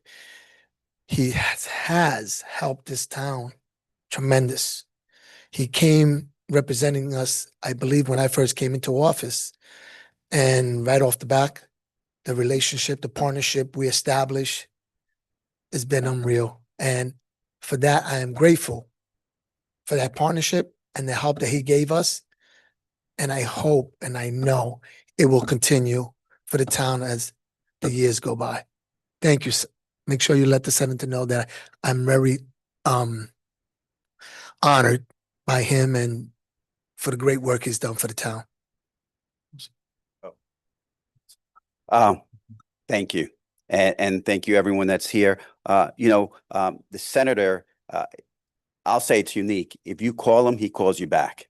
And he hears the concerns, and I've had the pleasure and the honor of working with him and interacting with him and addressing certain needs, especially those programs with kids with special needs and parents that need affordable daycare. And he's been a part of that. So, and I'm grateful that I was also helpful in being part of that with him. So thank you. And thank you everyone for being here.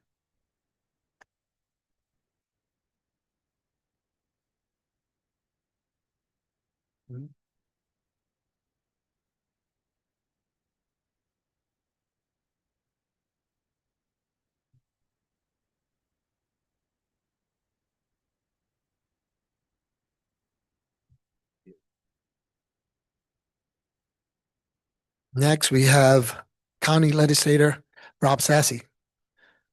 Come on up, Mr. Sassy. Oh. Went first. All right, good to see everybody. That's it, you're done. Okay, ladies and gentlemen, I'm going to make this very quick. We're standing with two great public servants here tonight, George and Eric. It's always a pleasure. I've represented the town of Wallkill now for over 8 years.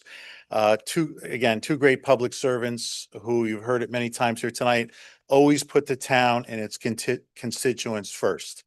And they're going to be sorely missed. And we wish them well and we welcome the new board members. But the town was in great hands with both George and Eric. So on behalf of the Orange County Legislature, myself, Kevin Hines, and all the legislators, I'm here this evening to present George and Eric with a Distinguished Service Award. We appreciate all their time and effort over the years and wish them well. Gentlemen, thank you very much. Thank you. Thank you, Mr. Sassy. It's always a pleasure. Just take a picture. Oh, yeah. Oh, sure. Yep. Just in the way.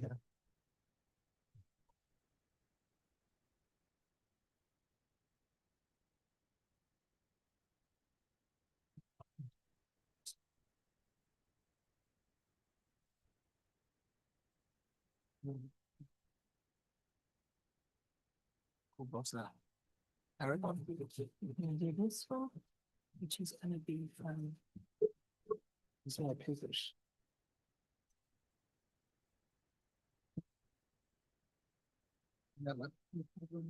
Okay. Okay, entonces, eso.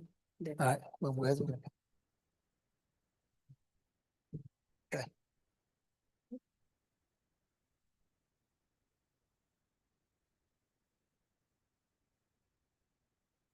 We do have a certificate also from Congressman Pat Ryan given to Councilman Eric Valentine in recognition of 25 years of dedicated service to the town of Wallkill. So, Eric, like I've stated the other day, you know, anyone who has held public office know the challenges of what public office is. I've only did it for 4 years. To give your life to this community for 25 years, first, I want to thank your family, Julie, back there, his daughter somewhere around there. Oh, there she goes, right there. Eric and Stephen out there, because the commitment to give, and Eric has given the commitment. For a quarter of a century, he has demonstrated his commitment to this community, his dedication to the town of Wallkill, along with his strong advocacy for preservation and improvement of parkland. That's always been his thing. That's why I keep hearing Eric with his parkland. But his leadership, his knowledge, his passion for protecting open space, and more being a great councilman and a good friend to the town. He demonstrates, even though we don't always agree on things, God knows we don't, but like I said it before, we walk out of these rooms, there's respect. And that's the way government should be. And on behalf of the town, Eric, thank you for 25 years of service, dedication. And not only am I going to give you this certificate, but I'm going to give you a plaque. Came from the town board in honor of Councilman Eric Valentine for 25 years of dedicated service to the town of Walk Hill, January 1st, 2000 to December 31st, 2025.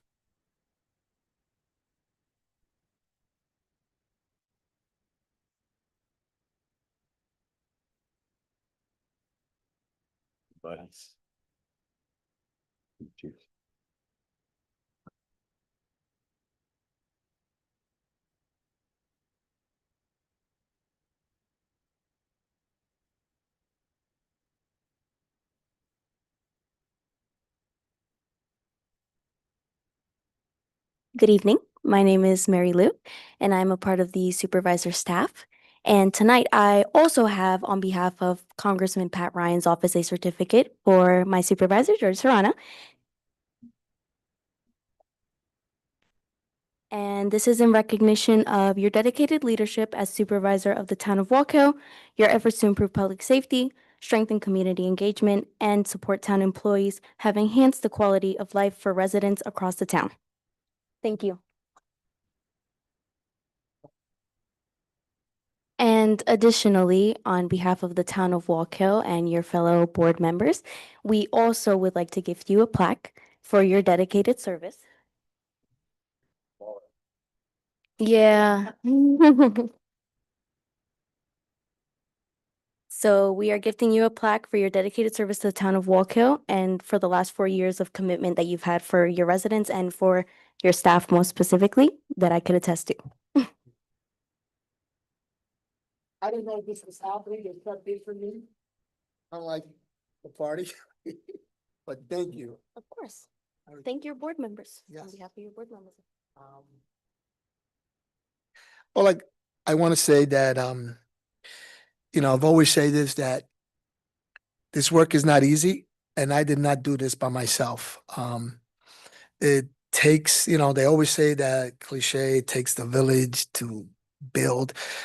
My board members, thank you.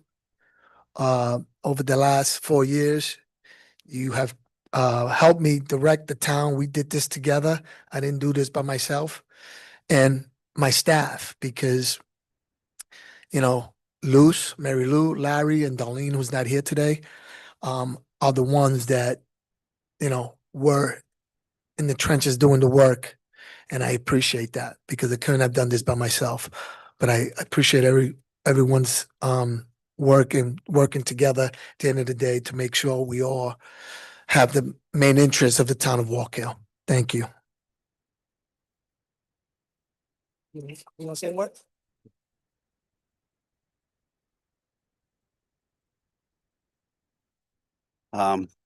Okay. I was gonna read this at my councilman comments, but I'll read it now. Both sides, guys. That's- Can we sit down? Hey, George went first, so we're free from that.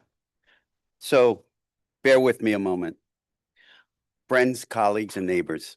It is hard to believe that 25 years have passed since I first stepped into this role. As I prepare to move on to my next chapter, I've spent a lot of time reflecting on what this journey has meant. I've always believed that true measure of success in any job is a simple one. Are things better when you leave than when you arrived? As I pondered that question, I began to look back to where this town stood a quarter century ago. When I compare that then to now, I am struck by how far we have traveled together. We recognized early on that our parks are more than just patches of grass, that they are classrooms of play and the backdrop of childhood memories. By investing heavily in our parks, we have created safe, modern spaces dedicated to serving the children of our community. These improvements provide our youth with the environment they need to grow, stay active, build friendships. When we invested in our parks, we invested directly in the health and happiness of our families. We dramatically expanded the services we offer our senior citizens, ensuring that those who built this community are treated with dignity and support they deserve. We created a medical corridor that transformed our local landscape, bringing state-of-the-art medical care right here to our own backyard. Our residents no longer have to travel long distances for their top tier treatment. They have a world-class care available just minutes from home. By making smart, necessary investments in our infrastructure, we paved the way for massive business investment. We didn't just wait for growth, we invited it by proving we were a town ready for the future. Our commitment to public safety has never wavered. Through steady investment and support, we have built a police department that is now recognized as one of the best in the state. Our officers are not just professionals, they are the shield that allows our families to sleep soundly at night, and I am honored to have supported their mission. I am incredibly proud of these accomplishments, but more than the projects, I am proud of the spirit of this town. As I leave the office of councilman, I'm not leaving the community I love. My title may change, but my heart remains the same.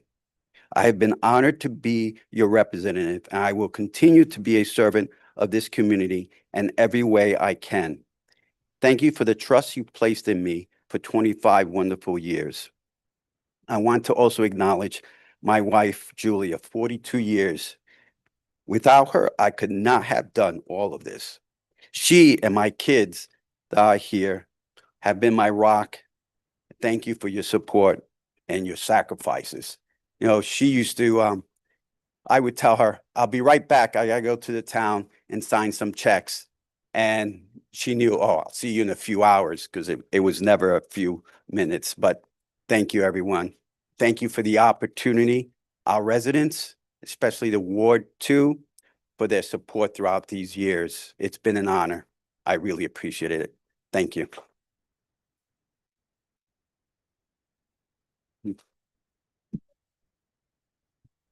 Thank you. We'll continue with the meeting. Thank you.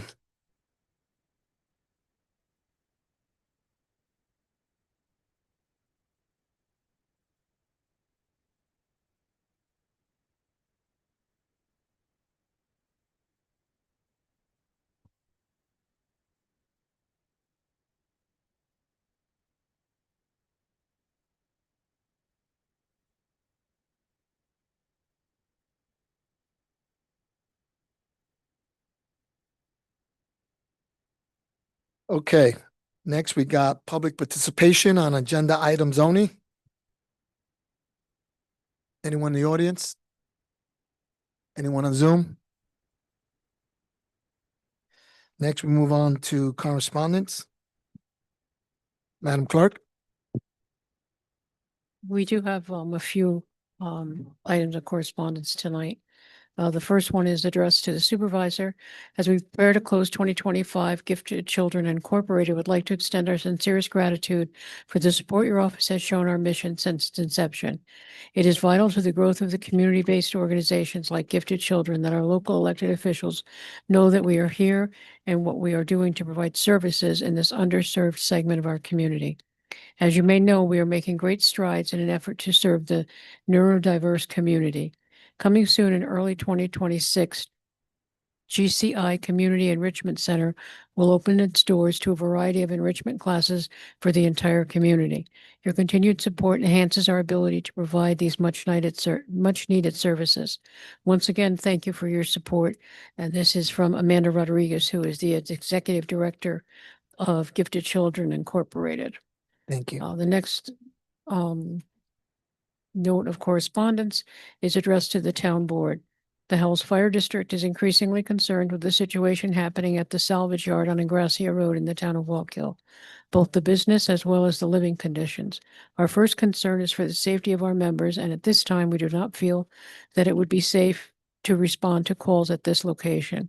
We are requesting that the board supply our district with proof that this business is being run with the proper permits and has followed the direction of your planning and zoning boards, as it appears this is not the case. We respectfully request that these documents be provided to us within 30 days of receipt of this letter. If they are in fact not running under the legal requirements of the town of Walk Hill, we urge the board to research this and put a stop to this unlawful behavior, as it is an extremely dangerous situation for the residents living there as well as our members. Thank you in advance for your attention. It is signed by the chairman of the Howells Fire District Board of Fire Commissioners, James Finn. And we have a letter addressed to Supervisor Serrano from Restorative Management Corporation. Dear Supervisor Serrano, we'd like to thank you.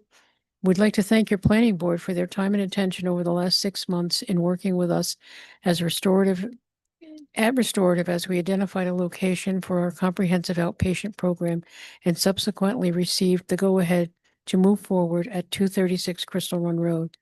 We are in the beginning stages and will work with the building department and your code officers to ensure we follow all codes and requirements. The best from Jeffrey Spitz, who is the Executive Director of Restorative Management. And that's all I have. Thank you, Madam Clerk. Let's start with resolutions.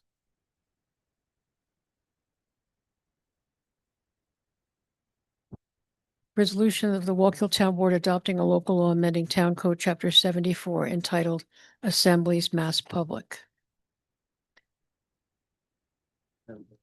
We tabled that. kept the meetings open.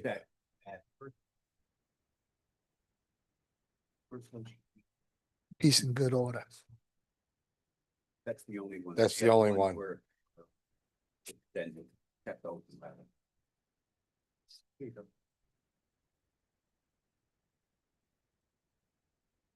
Resolution of Wallkill Town Board adopting a local law amending Chapter 178 of the Town Code relating to smoking on town property.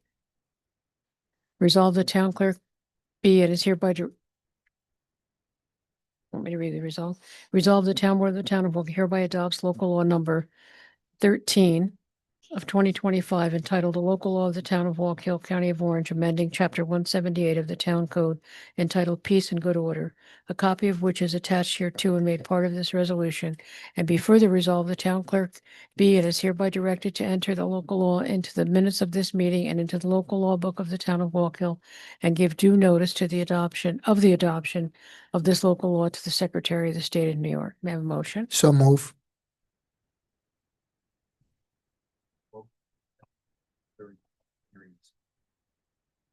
Second,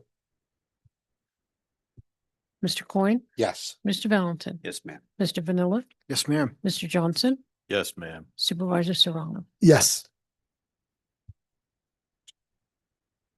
Okay, the rest are being tabled, right? Humane Society. Resolution of the Town Board of the Town of Wallkill authorizing the town supervisor to execute an outside vendor contract with the Humane Society of Middletown Incorporated. Resolved, the Town Board of the Town of Wallkill hereby authorizes the town supervisor to execute a certain agreement with the Humane Society of Middletown for the housing and care of stray animals within the town of Wallkill pursuant to the annex contract for the 2026 calendar year, along with any other appropriate documents to effectuate in the intent of the resolution, all of which shall be subject to review and approval by the town attorney. May I have a motion? So move. Second, Mr. Coyne, Yes. Mr. Valentin, yes, ma'am. Mr. Vanilla, Yes, ma'am. Mr. Johnson, Yes, ma'am. Supervisor Serrano. Yes. Resolution of the Town Board of the Town of Wallkill authorizing the Commissioner of Public Works to complete the purchase of vehicles for the Department of Public Works. Resolved that a letter of intent executed by the town with respect to the transaction dated July 1, 2025 is hereby ratified, and the town supervisor or the town commissioner of public works or their designees are hereby authorized to execute all documentation necessary to effectuate the intent of this resolution, subject to approval of the form and content of such documentation by the town attorney. And this is in reference to a purchase with Burr Truck and Trailer, Vestal, New York, and the total amount of $348,222.04. Resolved that the aforesaid purchase shall be paid for utilizing the town's highway fund balance, and resolved the town board hereby authorizes and directs the town comptroller to transfer funds from the town's highway funds balance budget line DA 5130.2 equipment in the amount of $348,222.04. May I have a motion? Second,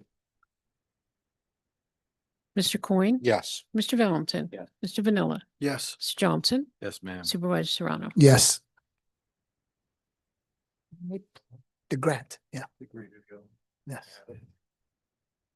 I don't have it here.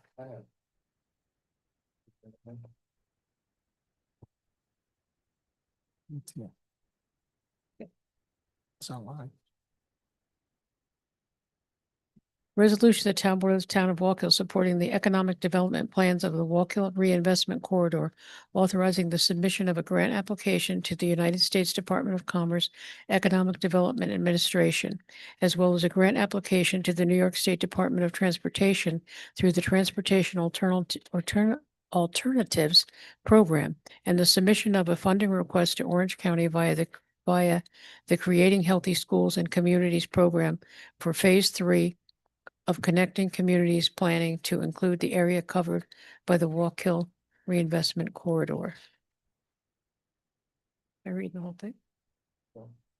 Okay.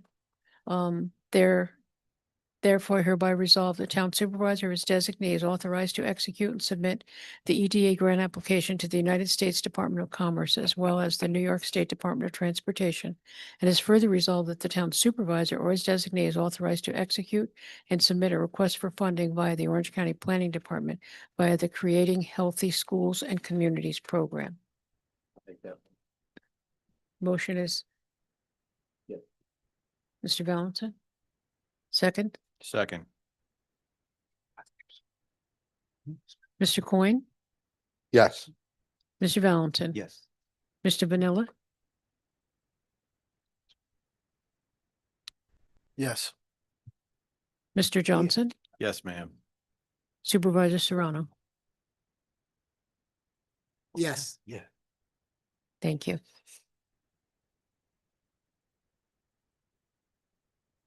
Thank you, Madam Clerk. Now we have councilman comments. We'll start with Councilman Johnson. Thank you, Supervisor. I will start with the building department.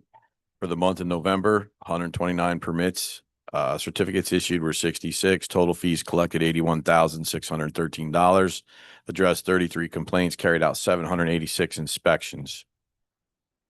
Water and sewer, as always, multiple water leaks, with the frost in the ground now, that certainly is an issue. And this time, I believe most of them were in roadways, which actually caused some damage to the roads. But as always, our department does a great job and repairs them quickly with very little interruption in services.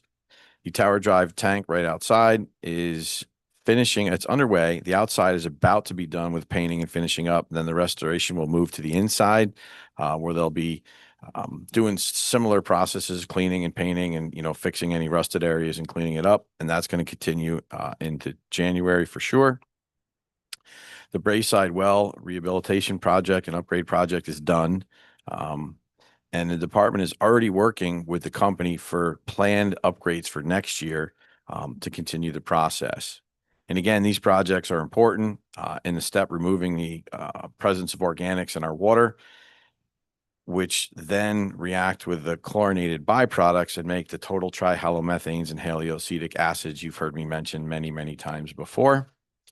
And good news, we had another round of sampling, all below the action levels and the drinking water standards.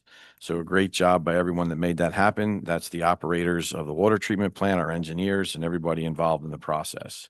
So more good news. A reminder, with the winter months, pipes are susceptible to freezing temperatures. The water inside freezes, and water is actually a unique property, has a unique property in that it's densest at 4 degrees C. So when it freezes, it actually becomes less dense and expands, unlike most other things. So when it freezes, it gets bigger, and it does this with tremendous force. It could lift up your house. So if you had frozen water under your footing, your foundation would actually lift your house up. That's how strong it is. So to pop a small copper pipe, no big deal. So please make sure that you have your pipes well insulated, or at least areas that they're not going to freeze.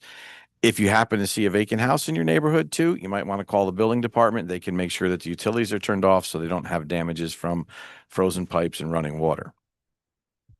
Also, the water meter upgrade project is in full swing. You could expect a call to schedule an appointment from National Metering Services. The town department, water department, is not doing the appointments. It's through National Metering Services.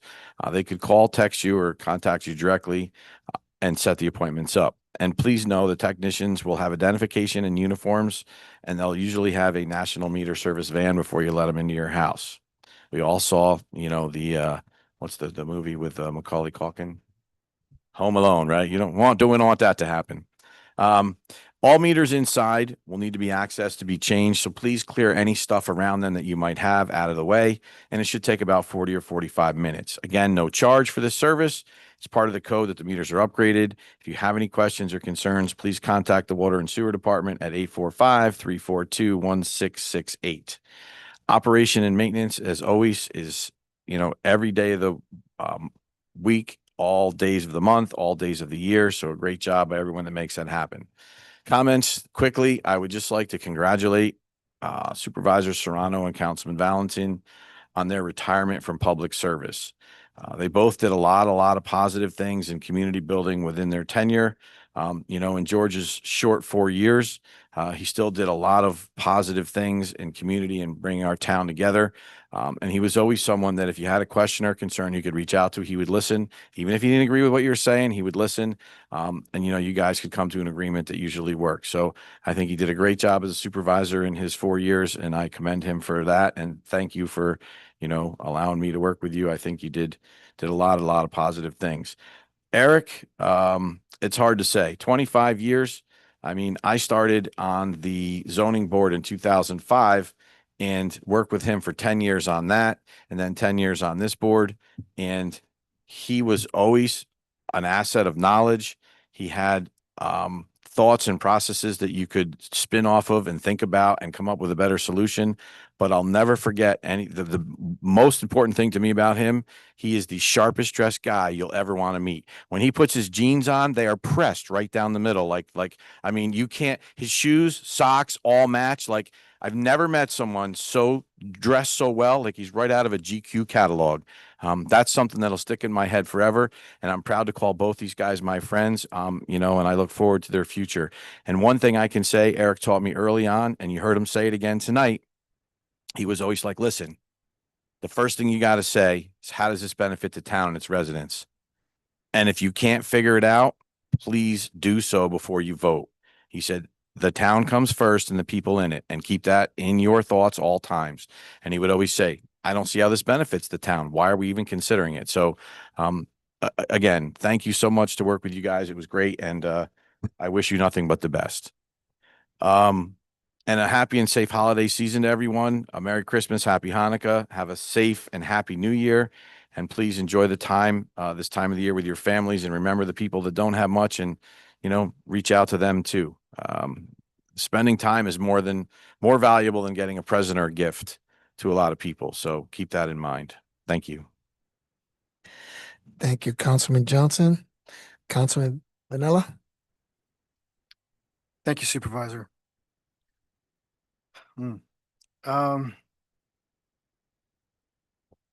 Golf course. We're currently in negotiations with them for a new contract, so that's where I'm going to stop with that. But want to wish everybody that's here and that's listening and happy holidays.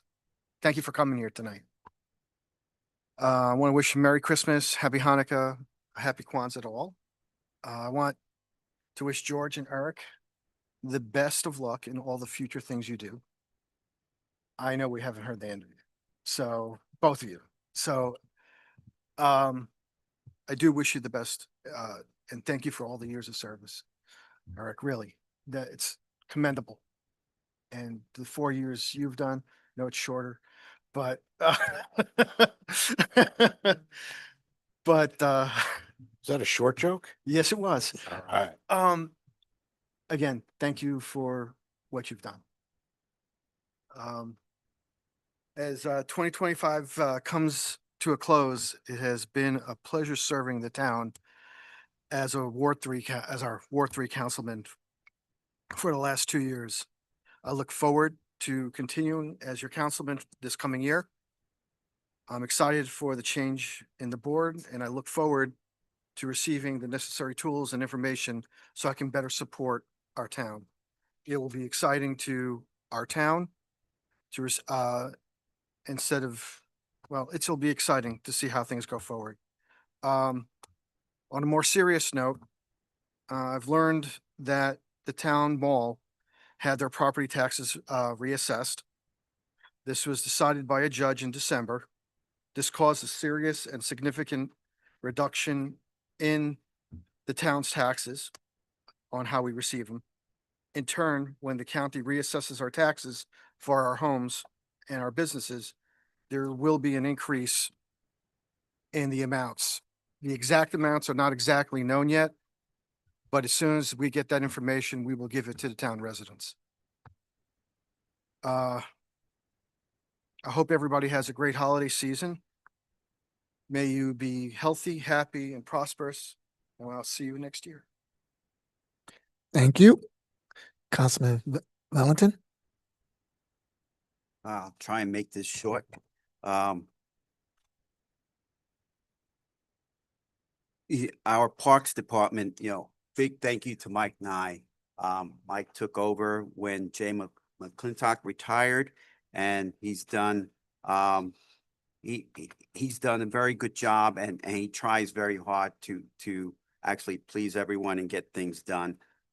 Tremendous amount of work that he's done. One of the things that Mike has done during these down season during the winter, he ensures that his staff is trained on different pieces of equipment and different ways of doing things. So I thank him for that. Our police, I'll make that short because the chief is here as well, and it's my last. Our current staffing for police is 53 full-time sworn officers, and currently we are canvassing the Orange County Civil Service list in an effort to fill 2 vacancies. Usually we try and get someone as a transfer, especially if they come from New York City. That saves the town a tremendous amount of money instead of sending them to the academy and then 9 months later having to do field training, and it takes a while for them to actually become a single independent police officer, patrol officer. So hopefully we get those 2 positions filled right away and have a full staff there. Thank you. I thank Mike, and the other person I want to thank is young Bill Fadon, who that gentleman came on. I remember when he was hired, and he did a lot of work at the golf course, and Bill was like, you call him and he would be there all hours of the night, and you wouldn't have to ask him. If he saw something, he'd fix it. He was there all the time. So I want to wish him all the best of luck. Also, person that's not here that was here while all the time that I was here is Lou Ingracia. I want to thank him for his years of service and for all the help that he always provided me with, and in my 25 years of service. And our chief of police that is done a tremendous job with the police department. When he came on board, we were a part-time police department, and we slowly started hiring full-time police officers. And one of the things I always said, even during budget time, is says, listen, we either have a police department or we don't have a police department. You can't just have, piecemeal and have part-timers. We have to invest in the police department because they keep us safe. And the chief has done a tremendous job in bringing that department to where we are today. My friend, Louisa Ingracia.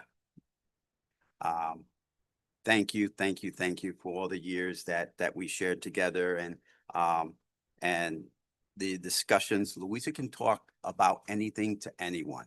So she's kind of like that bartender, well, you go to a bar and you can talk to that bartender about your issues. Yeah. So thank you to my friend Will Frank. A lot of years spent talking and going through cases. I always said that, one thing you learn doing this is that getting sued is part of doing business in the town. We get sued for everything left and right. How you handle that and how you address it is something different.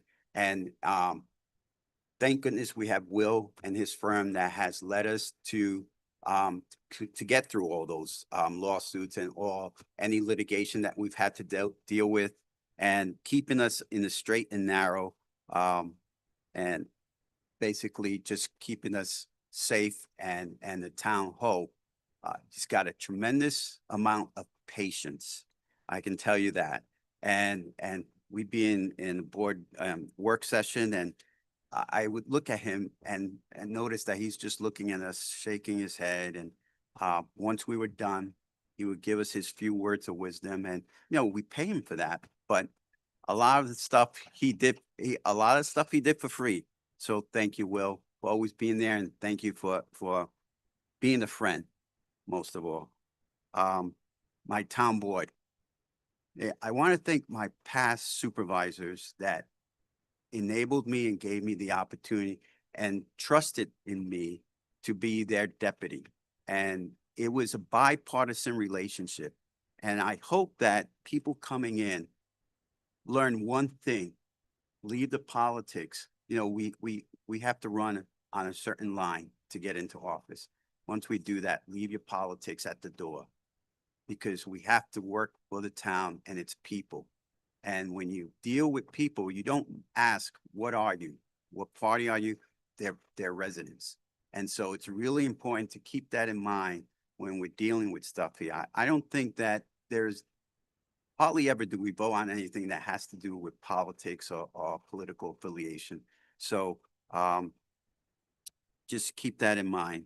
Thank you, this town board. Thank you, past town boards, for allowing me to work with you, serve with you. And I see my friend Kevin Mokreen out there that I sat with.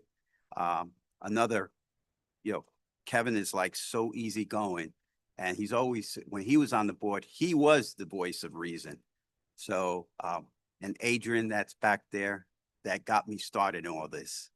So thank you all, Mr. Lake, and my beautiful family, my wife and my daughter, who's still hanging in there. Thank you. All right.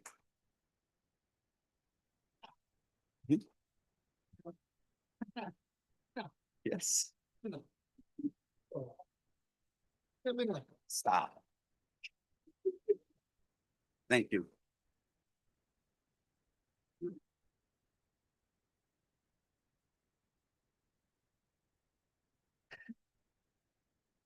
God bless you. Councilman Coyne? Okay, Highway Department. I'm gonna paraphrase, it's got a whole page here, there's really no need, but we started picking up the leaves on November 12th. That's the day after Veterans Day. 10 days later, we had our first snowstorm.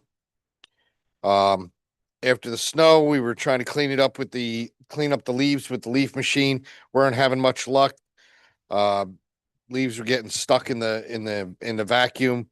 We sent out another vehicle with rakes and did the best that we could. We're done with the leaves for now. We're gonna try to go back out maybe early spring when all that snow and the ice is gone, and if there's anything left out there, we'll grab. But that's always the issue when we have an early snowstorm. For the month of December, we had 3 plowable snow events. We had to use about 800 tons of salt. Looks like we have some more coming in the next week. Please remember to stay clear of all our snow plow vehicles. They usually have to make sudden turns and back up frequently in snowstorms and may have a hard time seeing you. Residents and homeowner associations are responsible for clearing their sidewalks, but please wait until the storm is over and our trucks make our final pass down the road. Otherwise, you'll have to clean them again. Let's see. So my comments, we have 2 retirees, obviously, and lots been said. I just want to point out a couple things that, supervisors gotten done in the last 4 years. 4 years is a short time, but it was very productive. Community Day, that's a big deal. That's a great day. Everybody in town loves it. Hopefully it continues. So that was a great accomplishment, George. The other thing is something that's so minor, but so huge, and that was the hiring of the Clean Streets program, hiring up 2 part-timers. I don't know what year it was. Was it like 22? Seemed like 23? Seemed like there was garbage everywhere. Like trucks were going down the road, just, you know, garbage trucks with the back open, you know what I mean? So George came up with the idea. We funded it. You know, I forget the amount of bags. It was 1,400 bags been picked up. You can clearly see a difference in town. And that's something that's, it's huge. It's, it's taking pride in where you live, and, George has always thought along those lines. So, you should be proud of what you've accomplished over these last 4 years. And, I know we're very grateful for having you, George. Thank you. Now to my buddy on the right, 25, 26 years. What is it? Nobody knows. Nobody knows. Is it 25 or 26? Anyway, Eric, he is from the other side of the aisle. When I first came in, being a little naive, thought I would, got to deal with this guy, quickly learned that's not the case. Probably agreed with him 90+% of the time. When Dan Depew had left and Eric had taken over, he made me his deputy. There's a lot of words thrown around tonight: commitment, dedication, knowledge, experience, all that. I'm not going to beat a dead horse, but I would like to tell a couple of quick stories. Swearing in, my first time being sworn in, and you mentioned kind of, he made sure to tell, and Eric came in that year and Neil. So it was 3 new members. And he said, listen to the wives of the new members, when he says he's running to town hall for 5 minutes, he's going to be there a couple hours. There's no such thing as 5 minutes, which turned out to be 100% true. The other thing is, I can remember debating for something I really, really wanted in town, and Eric didn't want it. I thought I had the votes. Showed up one night. I didn't have the votes. I don't know what happened. I had him 2-3 hours ago. Whatever. I'm not gonna, and I don't know. I think Eric and I got into it that night in executive session. It was pretty brutal. It was, potty mouth, yelling at potty mouth. And, it was all said and done. It was over. We broke and went down and had a beer. Right? This is what it is. But I'll never forget. He said, Mark, if you really believe in something, don't stop pushing for it. If you truly believe in it, don't stop pushing for it. And you do what you think is right. So I don't know, about a month later, I had the votes. And Eric was not happy. And we got into it a little bit more, this and that. And what did we do after that meeting? Went and had a drink. Because that's what it's all about. You can, and again, we try not to here, but an executive session or what have you, you can get heated, and that's fine. So long as when it's over and done with, it's over and done with. You still respect the other person and you move on. And that's been a great lesson that you taught me. And yes, you will be missed, especially the institutional knowledge, right? That's what they call it. You got all this years of experience, and you get new people that come in and, they just don't know. And Eric was always good for, why we wound up doing it that way? Because of this. Oh, wow. That makes sense. Okay. Let's keep it that way. That sounds good. After 25 years, you had a lot of that. Eric, I guess it's 10 years now, me and you. Oh boy, the town, only 10 years, right? And we're the most experienced guys come next January. But that was the beautiful thing. Eric knew where everything fit and where everything was. So you will be missed, my friend. Have a good one. Thank you.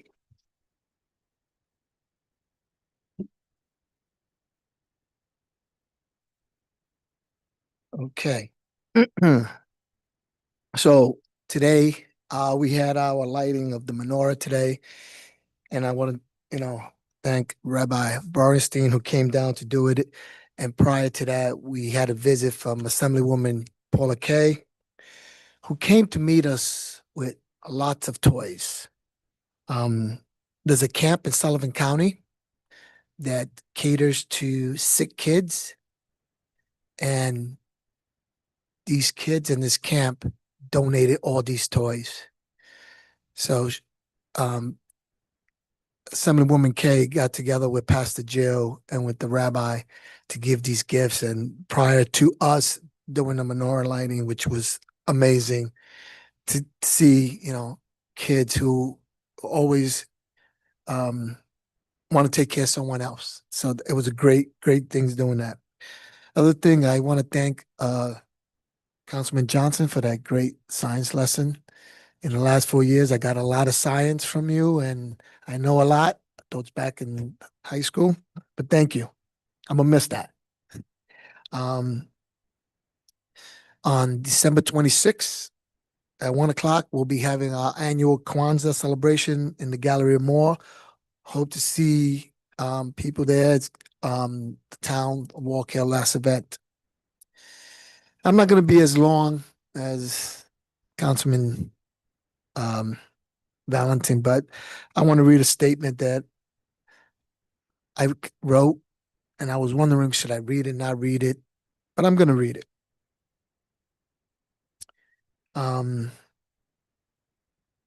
As this is my final townwide meeting as town supervisor, I would like to take a moment to express my sincere gratitude. Serving this community over the past 4 years has been a great honor and a responsibility that I have never taken lightly. I am deeply thankful to the residents of the town of Walk Hill who placed their trust in me, offered their support, and held me accountable. Their engagement and commitment for our town is what makes local government work. I would especially like to thank my staff, who their professionalism, their dedication, and hard work often behind the scenes when people come to my office. And it's great to hear residents say, it was a great time going there, even though you wasn't there or didn't get a chance to speak to you, or they speak to me and not happy. The experience they had in my office has always been positive. They've kept this town moving forward each and every day. And I could not have done this job without them. And I'm grateful for their support and their service. To my town board, together we have faced challenges. We've made difficult decisions. However, we all work toward what we believe was best for our community. I am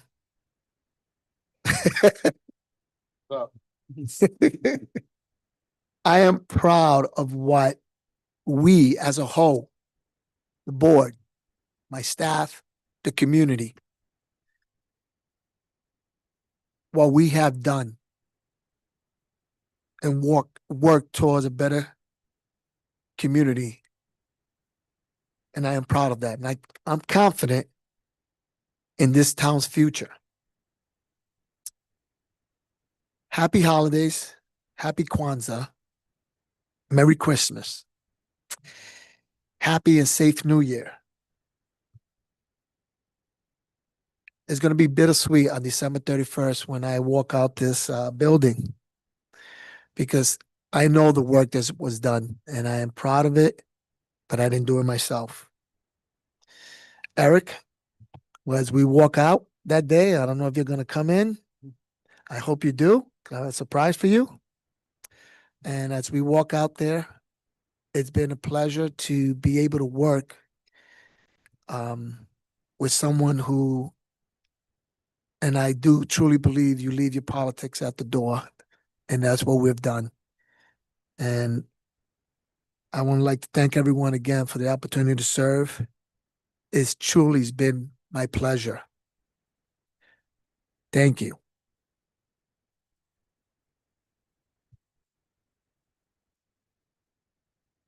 I came into office and I always said, came here to do a job. I had a life. I didn't come here to make friends. But as I leave, I do have friends, I think. I have made friends. There are some people I will miss having conversation with. Will and I went to college together, even though I don't think we knew each other, but we were there at the same time. And I always cherish your advice, even though you always said, it's your decision. I really appreciate it. Chief, what can I say about you? I'm sorry that you are a Met fan, but I'll miss our 5-minute conversations. We know that. No 5 minutes. But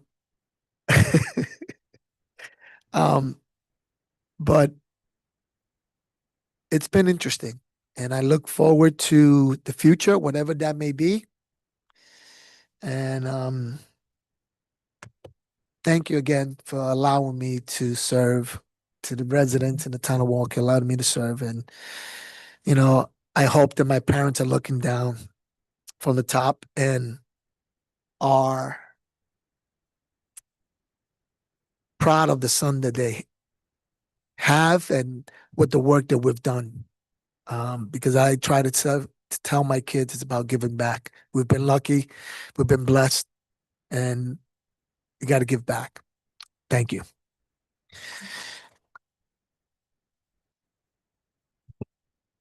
Town clerk. Thank you. Well, since it's the night of, it's past Thanksgiving, but I guess it's the thankful night. So I'm just going to take a little liberty tonight to just say a few things that I've been thinking for a long time here. We have probably the best town in, I would say, in the country, just the way we take care of things here. We know we have the best police department probably in New York State. My brother used to say it's not your dad's DPW, and under the direction, and I want to congratulate John on your first 9 months of doing a fantastic job. We have probably one of the best DPWs in Orange County, and it's a credit to you. It's a credit to all the folks that work for us. Sometimes we forget that there's just regular workers here. We have about 35 people that work in town hall in all the different departments, and they come in every day and they get the job done and they take care of the public. And I just wanted to take a minute tonight just to thank them. Although I don't know how many of them will actually watch the town board meeting, because usually on Fridays they'll call me and say, what'd they do last night? But I just wanted to take a moment to thank those folks. And also we don't see them that often, but there are 6 clerks down in the court. And I spoke with Mary Mailer earlier today, and she said in excess of 20,000 cases have been through the court system. And there's 6 ladies down there that handle that. And I think that's just awesome what they're doing down there. Best wishes to Judge Owen. He is retiring after, I think he's been here probably 20 plus years, and he is finished this year. I also want to give a thanks to Georgia's staff, who it's evolved kind of over time. Luz has joined us, I believe she came to us in May, and hit the ground running, picked up where Darlene left off, because Darlene was a big act to follow. and she picked up right where Darlene. And then, of course, there's Mary Lou, who I believe is actually 12 years old, but pretends she's 21. And she has really the mind of someone who is many years older than that. She's a great young lady, and I think she has a bright, bright future ahead of her, whatever she chooses to do. And I want to thank, and he's not usually the most popular guy in town hall, but Larry. And I was in a meeting one night recently, and somebody said that everybody needs a Larry. And George had a Larry. And like I said, I've known Larry. In fact, his name comes up on my phone as Little League, because whenever he would walk in with that stupid Yankee, we have 17 million ring jacket, or that other stupid Jets coat on, I would say, oh, here comes freaking Little League. What does he want today? And then 18 rings, okay. And then he became a Larry that worked here. So I couldn't talk bad about him anymore because he was here and he would probably hear me. But I want to thank Larry, because Larry, you are a pal to some, nemesis to others, but you are a good guy, and everybody does need a Larry at some point in their lives. And I wish you the best, my pal, with that lovely little lady that you bring around, and that you're doing a fantastic job with. George, you're just a little bit, I think, taller than me, and so I know the new supervisor coming in is probably like 6 feet or something, so I'll be screwed again. But you're a good guy. I know we've had our back and forth, but I think at the end of the day, I'd like to call you my friend.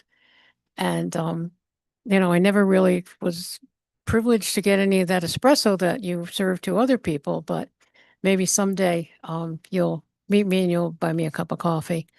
And Mr. Valentin, I guess I'm the last man or last woman standing, because I think I'm 23 years and you're 25, and Lou left with 40. So I guess I'm the last one standing. And if anybody's interested, I'm hoping to be here for a long while. So I don't think anybody wants this job, because it's not the greatest job in the world. Actually, it sucks. Nobody wants to run for town clerk. But Eric, all the best to you. I don't know who's going to get the notebooks. I don't know if the notebooks are going with you. I believe they might be considered a town record. We probably should check with the attorney. They may have to be turned over, because the guy keeps the best notes. I think pretty much anybody that I've ever seen. Because if we can't find something, we always say, well, he's got the notebook, let this guy look. And I think there's like 700 legal pads somewhere.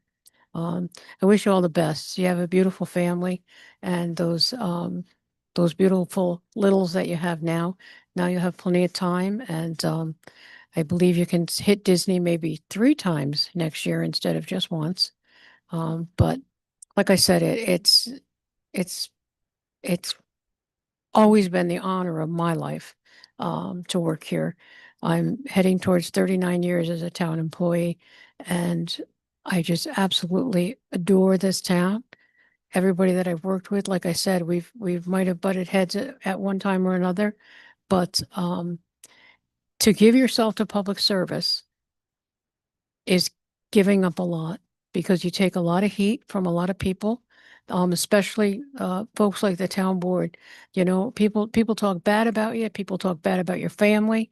We're just disrespected by certain people. But at the end of the day, we know that we've done the right thing. We know that we're doing the right thing. We know that we're taking care of the public. That's what we're paid to do. I always say to especially the ladies in my office, you're never going to get rich here, but you're going to provide a service to the people. Public service is exactly what those 2 words are: public and service. So I wish everybody the best. You 2 gentlemen, I hope your lives turn into whatever you want them to be.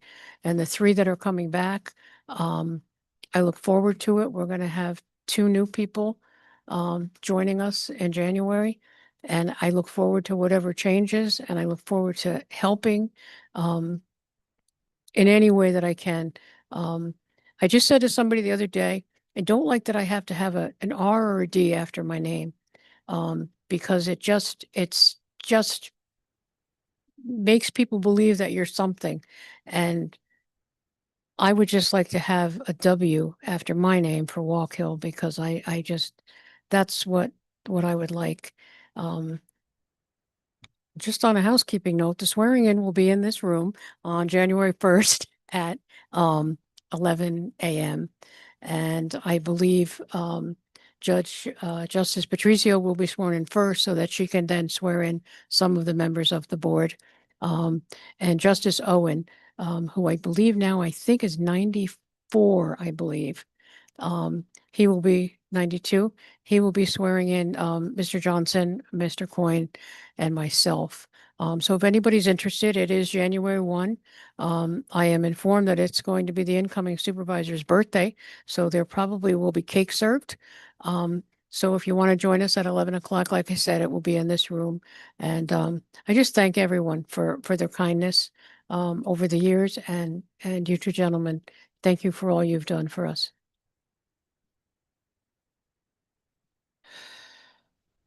Commissioner? Thank you, Mr. Supervisor. So start quickly with DPW staff.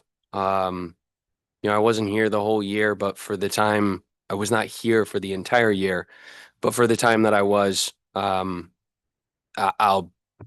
any day of the week, I'll put us up against any other municipality. They work hard, and it's not just, the normal things, water main breaks, snow events, that kind of stuff, but also there's a lot of behind the scenes at all the town events that our staff takes part in that, you come to the event, you just see it as another town event. And I can promise you, I've seen behind the curtain now, and it's a lot of moving parts, and it has to be a well-oiled machine. And our DPW staff, along with the supervisor staff for running these events, they do a great job. On Tuesday, we did our ever-loving New York State mandated training. So DPW came in, we did all of the sexual harassment awareness training, workplace violence, all that good stuff. And I don't want to call it a bribe, but I think Lou had a good idea as to try to make that into more of an appreciation day to get the guys and girls of DPW to enjoy the day a little bit more than listening to speakers for 8 straight hours. So continuing that on, as part of that, we do a couple awards, and the employee recognition award that gets selected by each department head. I just want to call out the guys who won it. So for water sewer, Jay Noss, who's a skilled laborer. For highway, Mikey Sorrentino. For the shop, our newest mechanic, Tom Callahan. And for parks, our supervisor, Mike, selected the Clean Street guys, Miguel Santiago and Roger Smith, who little bit of an overshot, not quite, but 892 bags of garbage from spring to fall. And just so everybody knows, the two guys only work 20 hours a week. So that's a lot of garbage. I didn't do the math, but they were out there 3 days a week, doing nothing but picking up garbage. So a great job to them. I'm glad that we had them at the event, and I'm also very glad that Mike selected them for that award. The second event that we did is a new one. One of the highway laborers actually brought it up. It was something that I guess had been kicked around for a little bit, and so I said, sure, let's do it. We did a peer recognition award. So I sent out a survey and had all of DPW vote on who inside of the department they felt deserved to be recognized. So as voted on by DPW themselves, they selected shop mechanic Scott Delaney. So good for him for proving to the guys. And then the last award was my selection of the awards for DPW Leader of the Year. And that one, these kinds of awards, talking to my supervisors, they were they all hate it, to be honest with you, because they hate having to pick a single person. And after having to do it myself, I understand, because it is hard to pick one individual who, you feel like you can recognize above everybody else. But me personally, I picked the park supervisor, Mike Nye. A lot of the nights that I was up here talking about what DPW was doing, it was what Mike Nye and I have done as far as a plan or implementation of something for this grand idea that we actually both share, which is reinvesting into the town. And it just kind of was glaringly obvious to me as I reflected on who should win this, that Mike was the right guy for it. And last but not least, George and Eric. Although the time was short, I do very much appreciate the help and the guidance and the support that you gave me, George, every day that I saw you. I'd bug you and I wouldn't let you get away, and and Eric, especially with helping with the parkland funds and being able to kind of implement the plan that I just talked about, and Mike and I working together and being able to fund the things that we want to do. And I hope that we can continue that for years to come. So I wish you both the best in whatever you do, and enjoy. Appreciate it, Commissioner. Next, we have Police Chief Hertman. Thank you, Mr. Supervisor. I'll be brief, less than 5 minutes. Considering this late hour, Louisa, they have 27 world championships. 2 people sent me text messages. I think one was your brother. To remind you, sorry. I think it was. Yeah, anyway, it is 27. I have received 2 text messages that people watching the meeting. Police Community Council recap. We have Deborah Brooks Edmond here tonight from our Police Community Council. They did a great job this past year, 10 meetings, 4 different guest speakers, including our DPW Commissioner, Lou Ingracia for Honor Flight, Assembly Member Paula Eileen Kay, and FBI Senior Special Agent Pal May Fisher was some of our speakers. They recognized 4 Officers of the Quarter, Officer of the Year, Barbara Alvarez Humanitarian Award, which went to the town supervisor, and the Police Community Council looks forward to upcoming 2026. I think we already have Senator Skoufis in the bag, right? At this point, good. So it's going to be a great 2026. Police Youth Coalition did a great job over the past year and most recently over the past month. The next meeting is scheduled January 20th. I should have mentioned the Police Community Council meeting. Next one's going to be until February 5th. They're off on January for the holiday season. The next Youth Coalition meeting is going to be at 7 p.m. on January 20th. 2 great events recently. On Monday, November 17th, our police youth coordinator, Rosie Otero Walsh, conducted a tour of the police station with the Girl Scouts. They were thrilled. The officers did a great job. Detectives did a great job. They were so happy. Gave them some real insight into crime scene work and things like that. And then most recently on the 16th, Rosie and her team hosted a great youth holiday party. There had to be 150 people. The supervisor was out there dancing. I didn't see Councilman Coyne dancing or the other councilman dancing, but I know the supervisor was. But all the youth left with 3, 4, 5 gifts each. Councilman Coyne's son was there helping out as a reindeer that night, right? Great event. We look forward to that continuing to grow. Great support from our community and with the gifts and the food and everything. Other events, just this past week, we hosted our school resource officers under the direction or supervision or coordination of police officers. Stephanie Roberto hosted Cookies with Cops. It was a Willie Carter this year. It's been an ongoing, great, successful event. It's not just about the cookies and cops. It's not just cops handing out cookies. It's hanging out, getting together and showing that we work together in the community effort. And this upcoming Saturday at 4 p.m., we're going to have our annual Shop with a Cop event. This is where we partner with Walmart here on 211. It's a wonderful event. We make certain that no youth who are in need go through the holiday season with appropriate gifts. And the stories are heartbreaking. And I've seen cops time and time again reach into their own pockets and lay out additional money for the youth in our community. But thanks again to Walmart for the great sponsorship. I have a note here. I was going to ask Councilman Johnson to reiterate some of the stuff about the water, but I'm going to scratch that considering the late hour with the next meeting. I'll talk about Councilman Valentine for a minute. And, he was on the board that hired me. So if you have any complaints about me, you have to call him. I'll give you his home number. It's 84 now. Julie, to his wife, I've known her from her work in the school district. And, Julie, I have to admit, many occasions when Eric said he was coming here for a few minutes and he was here for a while, it was in part because of me. During our police committee meetings, there'd be a lot of banter at times, right? Going back and forth about different issues, but his heart was always in the right place and he was very focused on serving the community, as everyone here said tonight. Quite frankly, the town should hire him back as a parking enforcement agent because every time there was a parking complaint by his constituents, he would call me on my cell phone and tell me exactly what was going on. Get parking out there. I know he would be a great, he always said he'd be a great parking enforcement officer. So here's a town's opportunity.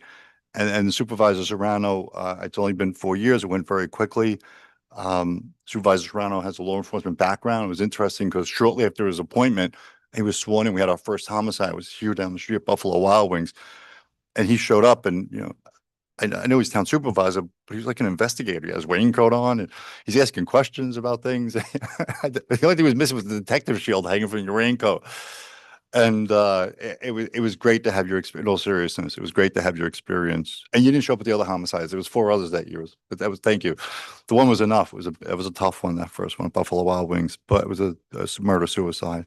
But in all seriousness, it was great having your law enforcement experience background, helping guide the town going forward. And I have to say this to both of you, it's not goodbye. It's so long. I'll talk to you soon because I know based on my experience here all these years, the past town supervisors, past councilmen are calling all the time. Supervisor Ward a week ago, Supervisor Dana 2 weeks ago, Supervisor Depew 1 month, 2 months, and 3 months ago. Dan calls a lot. He should be deputized here, I think, some days. But in all seriousness, I know we'll be communicating. I'm always available, obviously, to you as I am to all past and present public officials. I wish you great success in the future. You're welcome. Yes, absolutely.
Thank you. Thank you, Will. Thank you. He's actually our fifth councilman. No one knows that.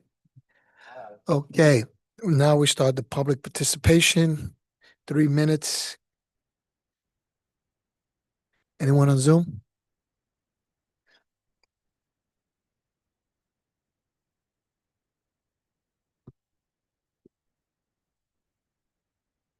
Hi.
Thank you. Much appreciated.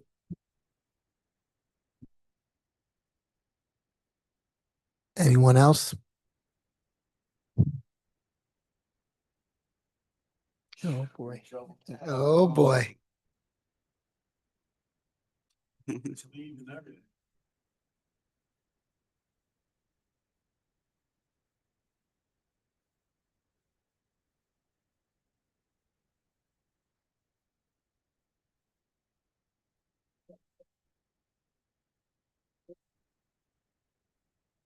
Oh, was it not on?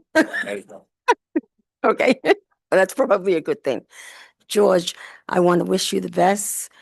It has been a pleasure knowing you these last 4 years, your wife, your family, and you've done a great job getting the whole community involved. I have never done so many things within the town, even while Eric has been councilman.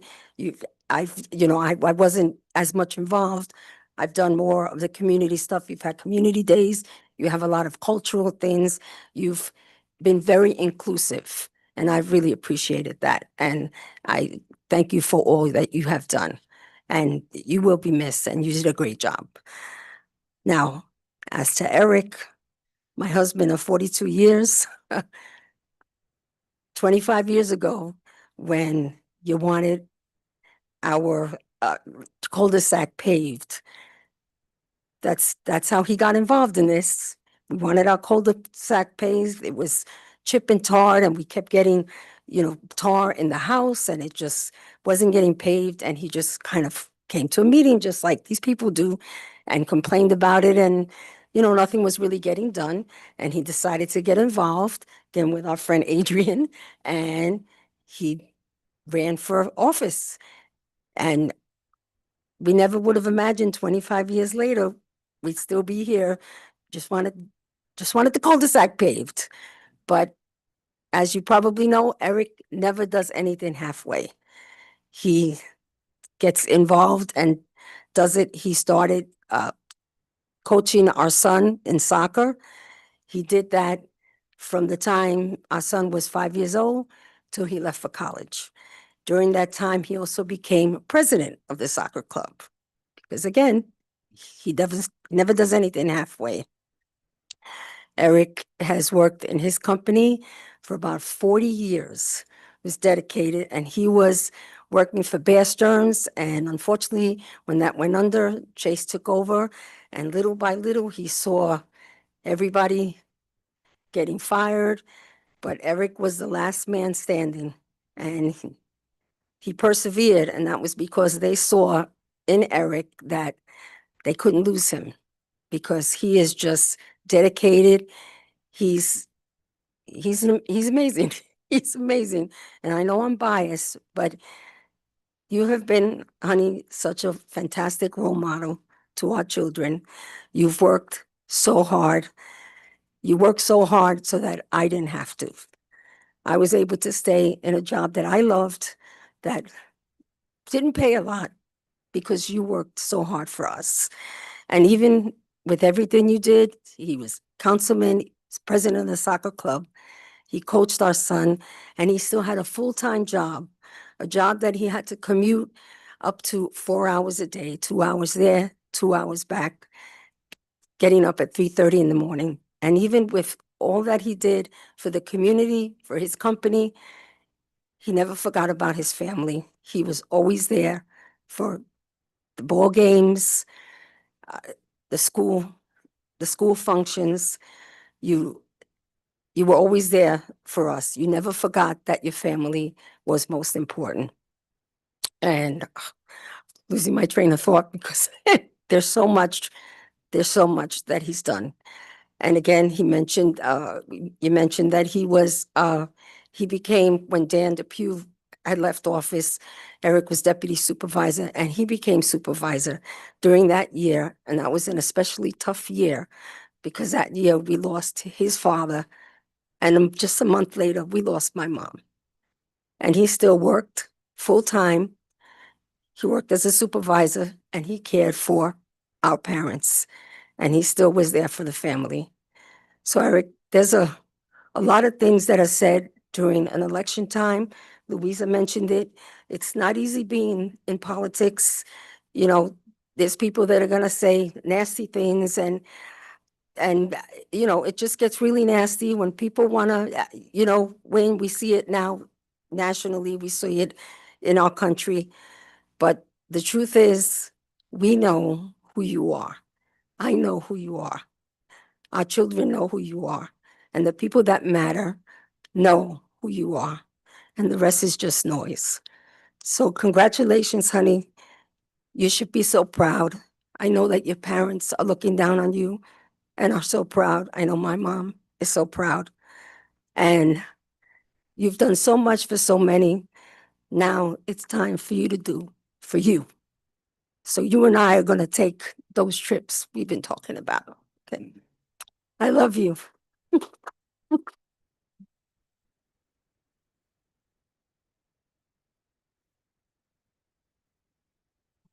Wow, that's nice. Anyone else? Anyone on Zoom? That being said, motion to adjourn. All in favor? Thank everyone for coming out tonight. Appreciate it.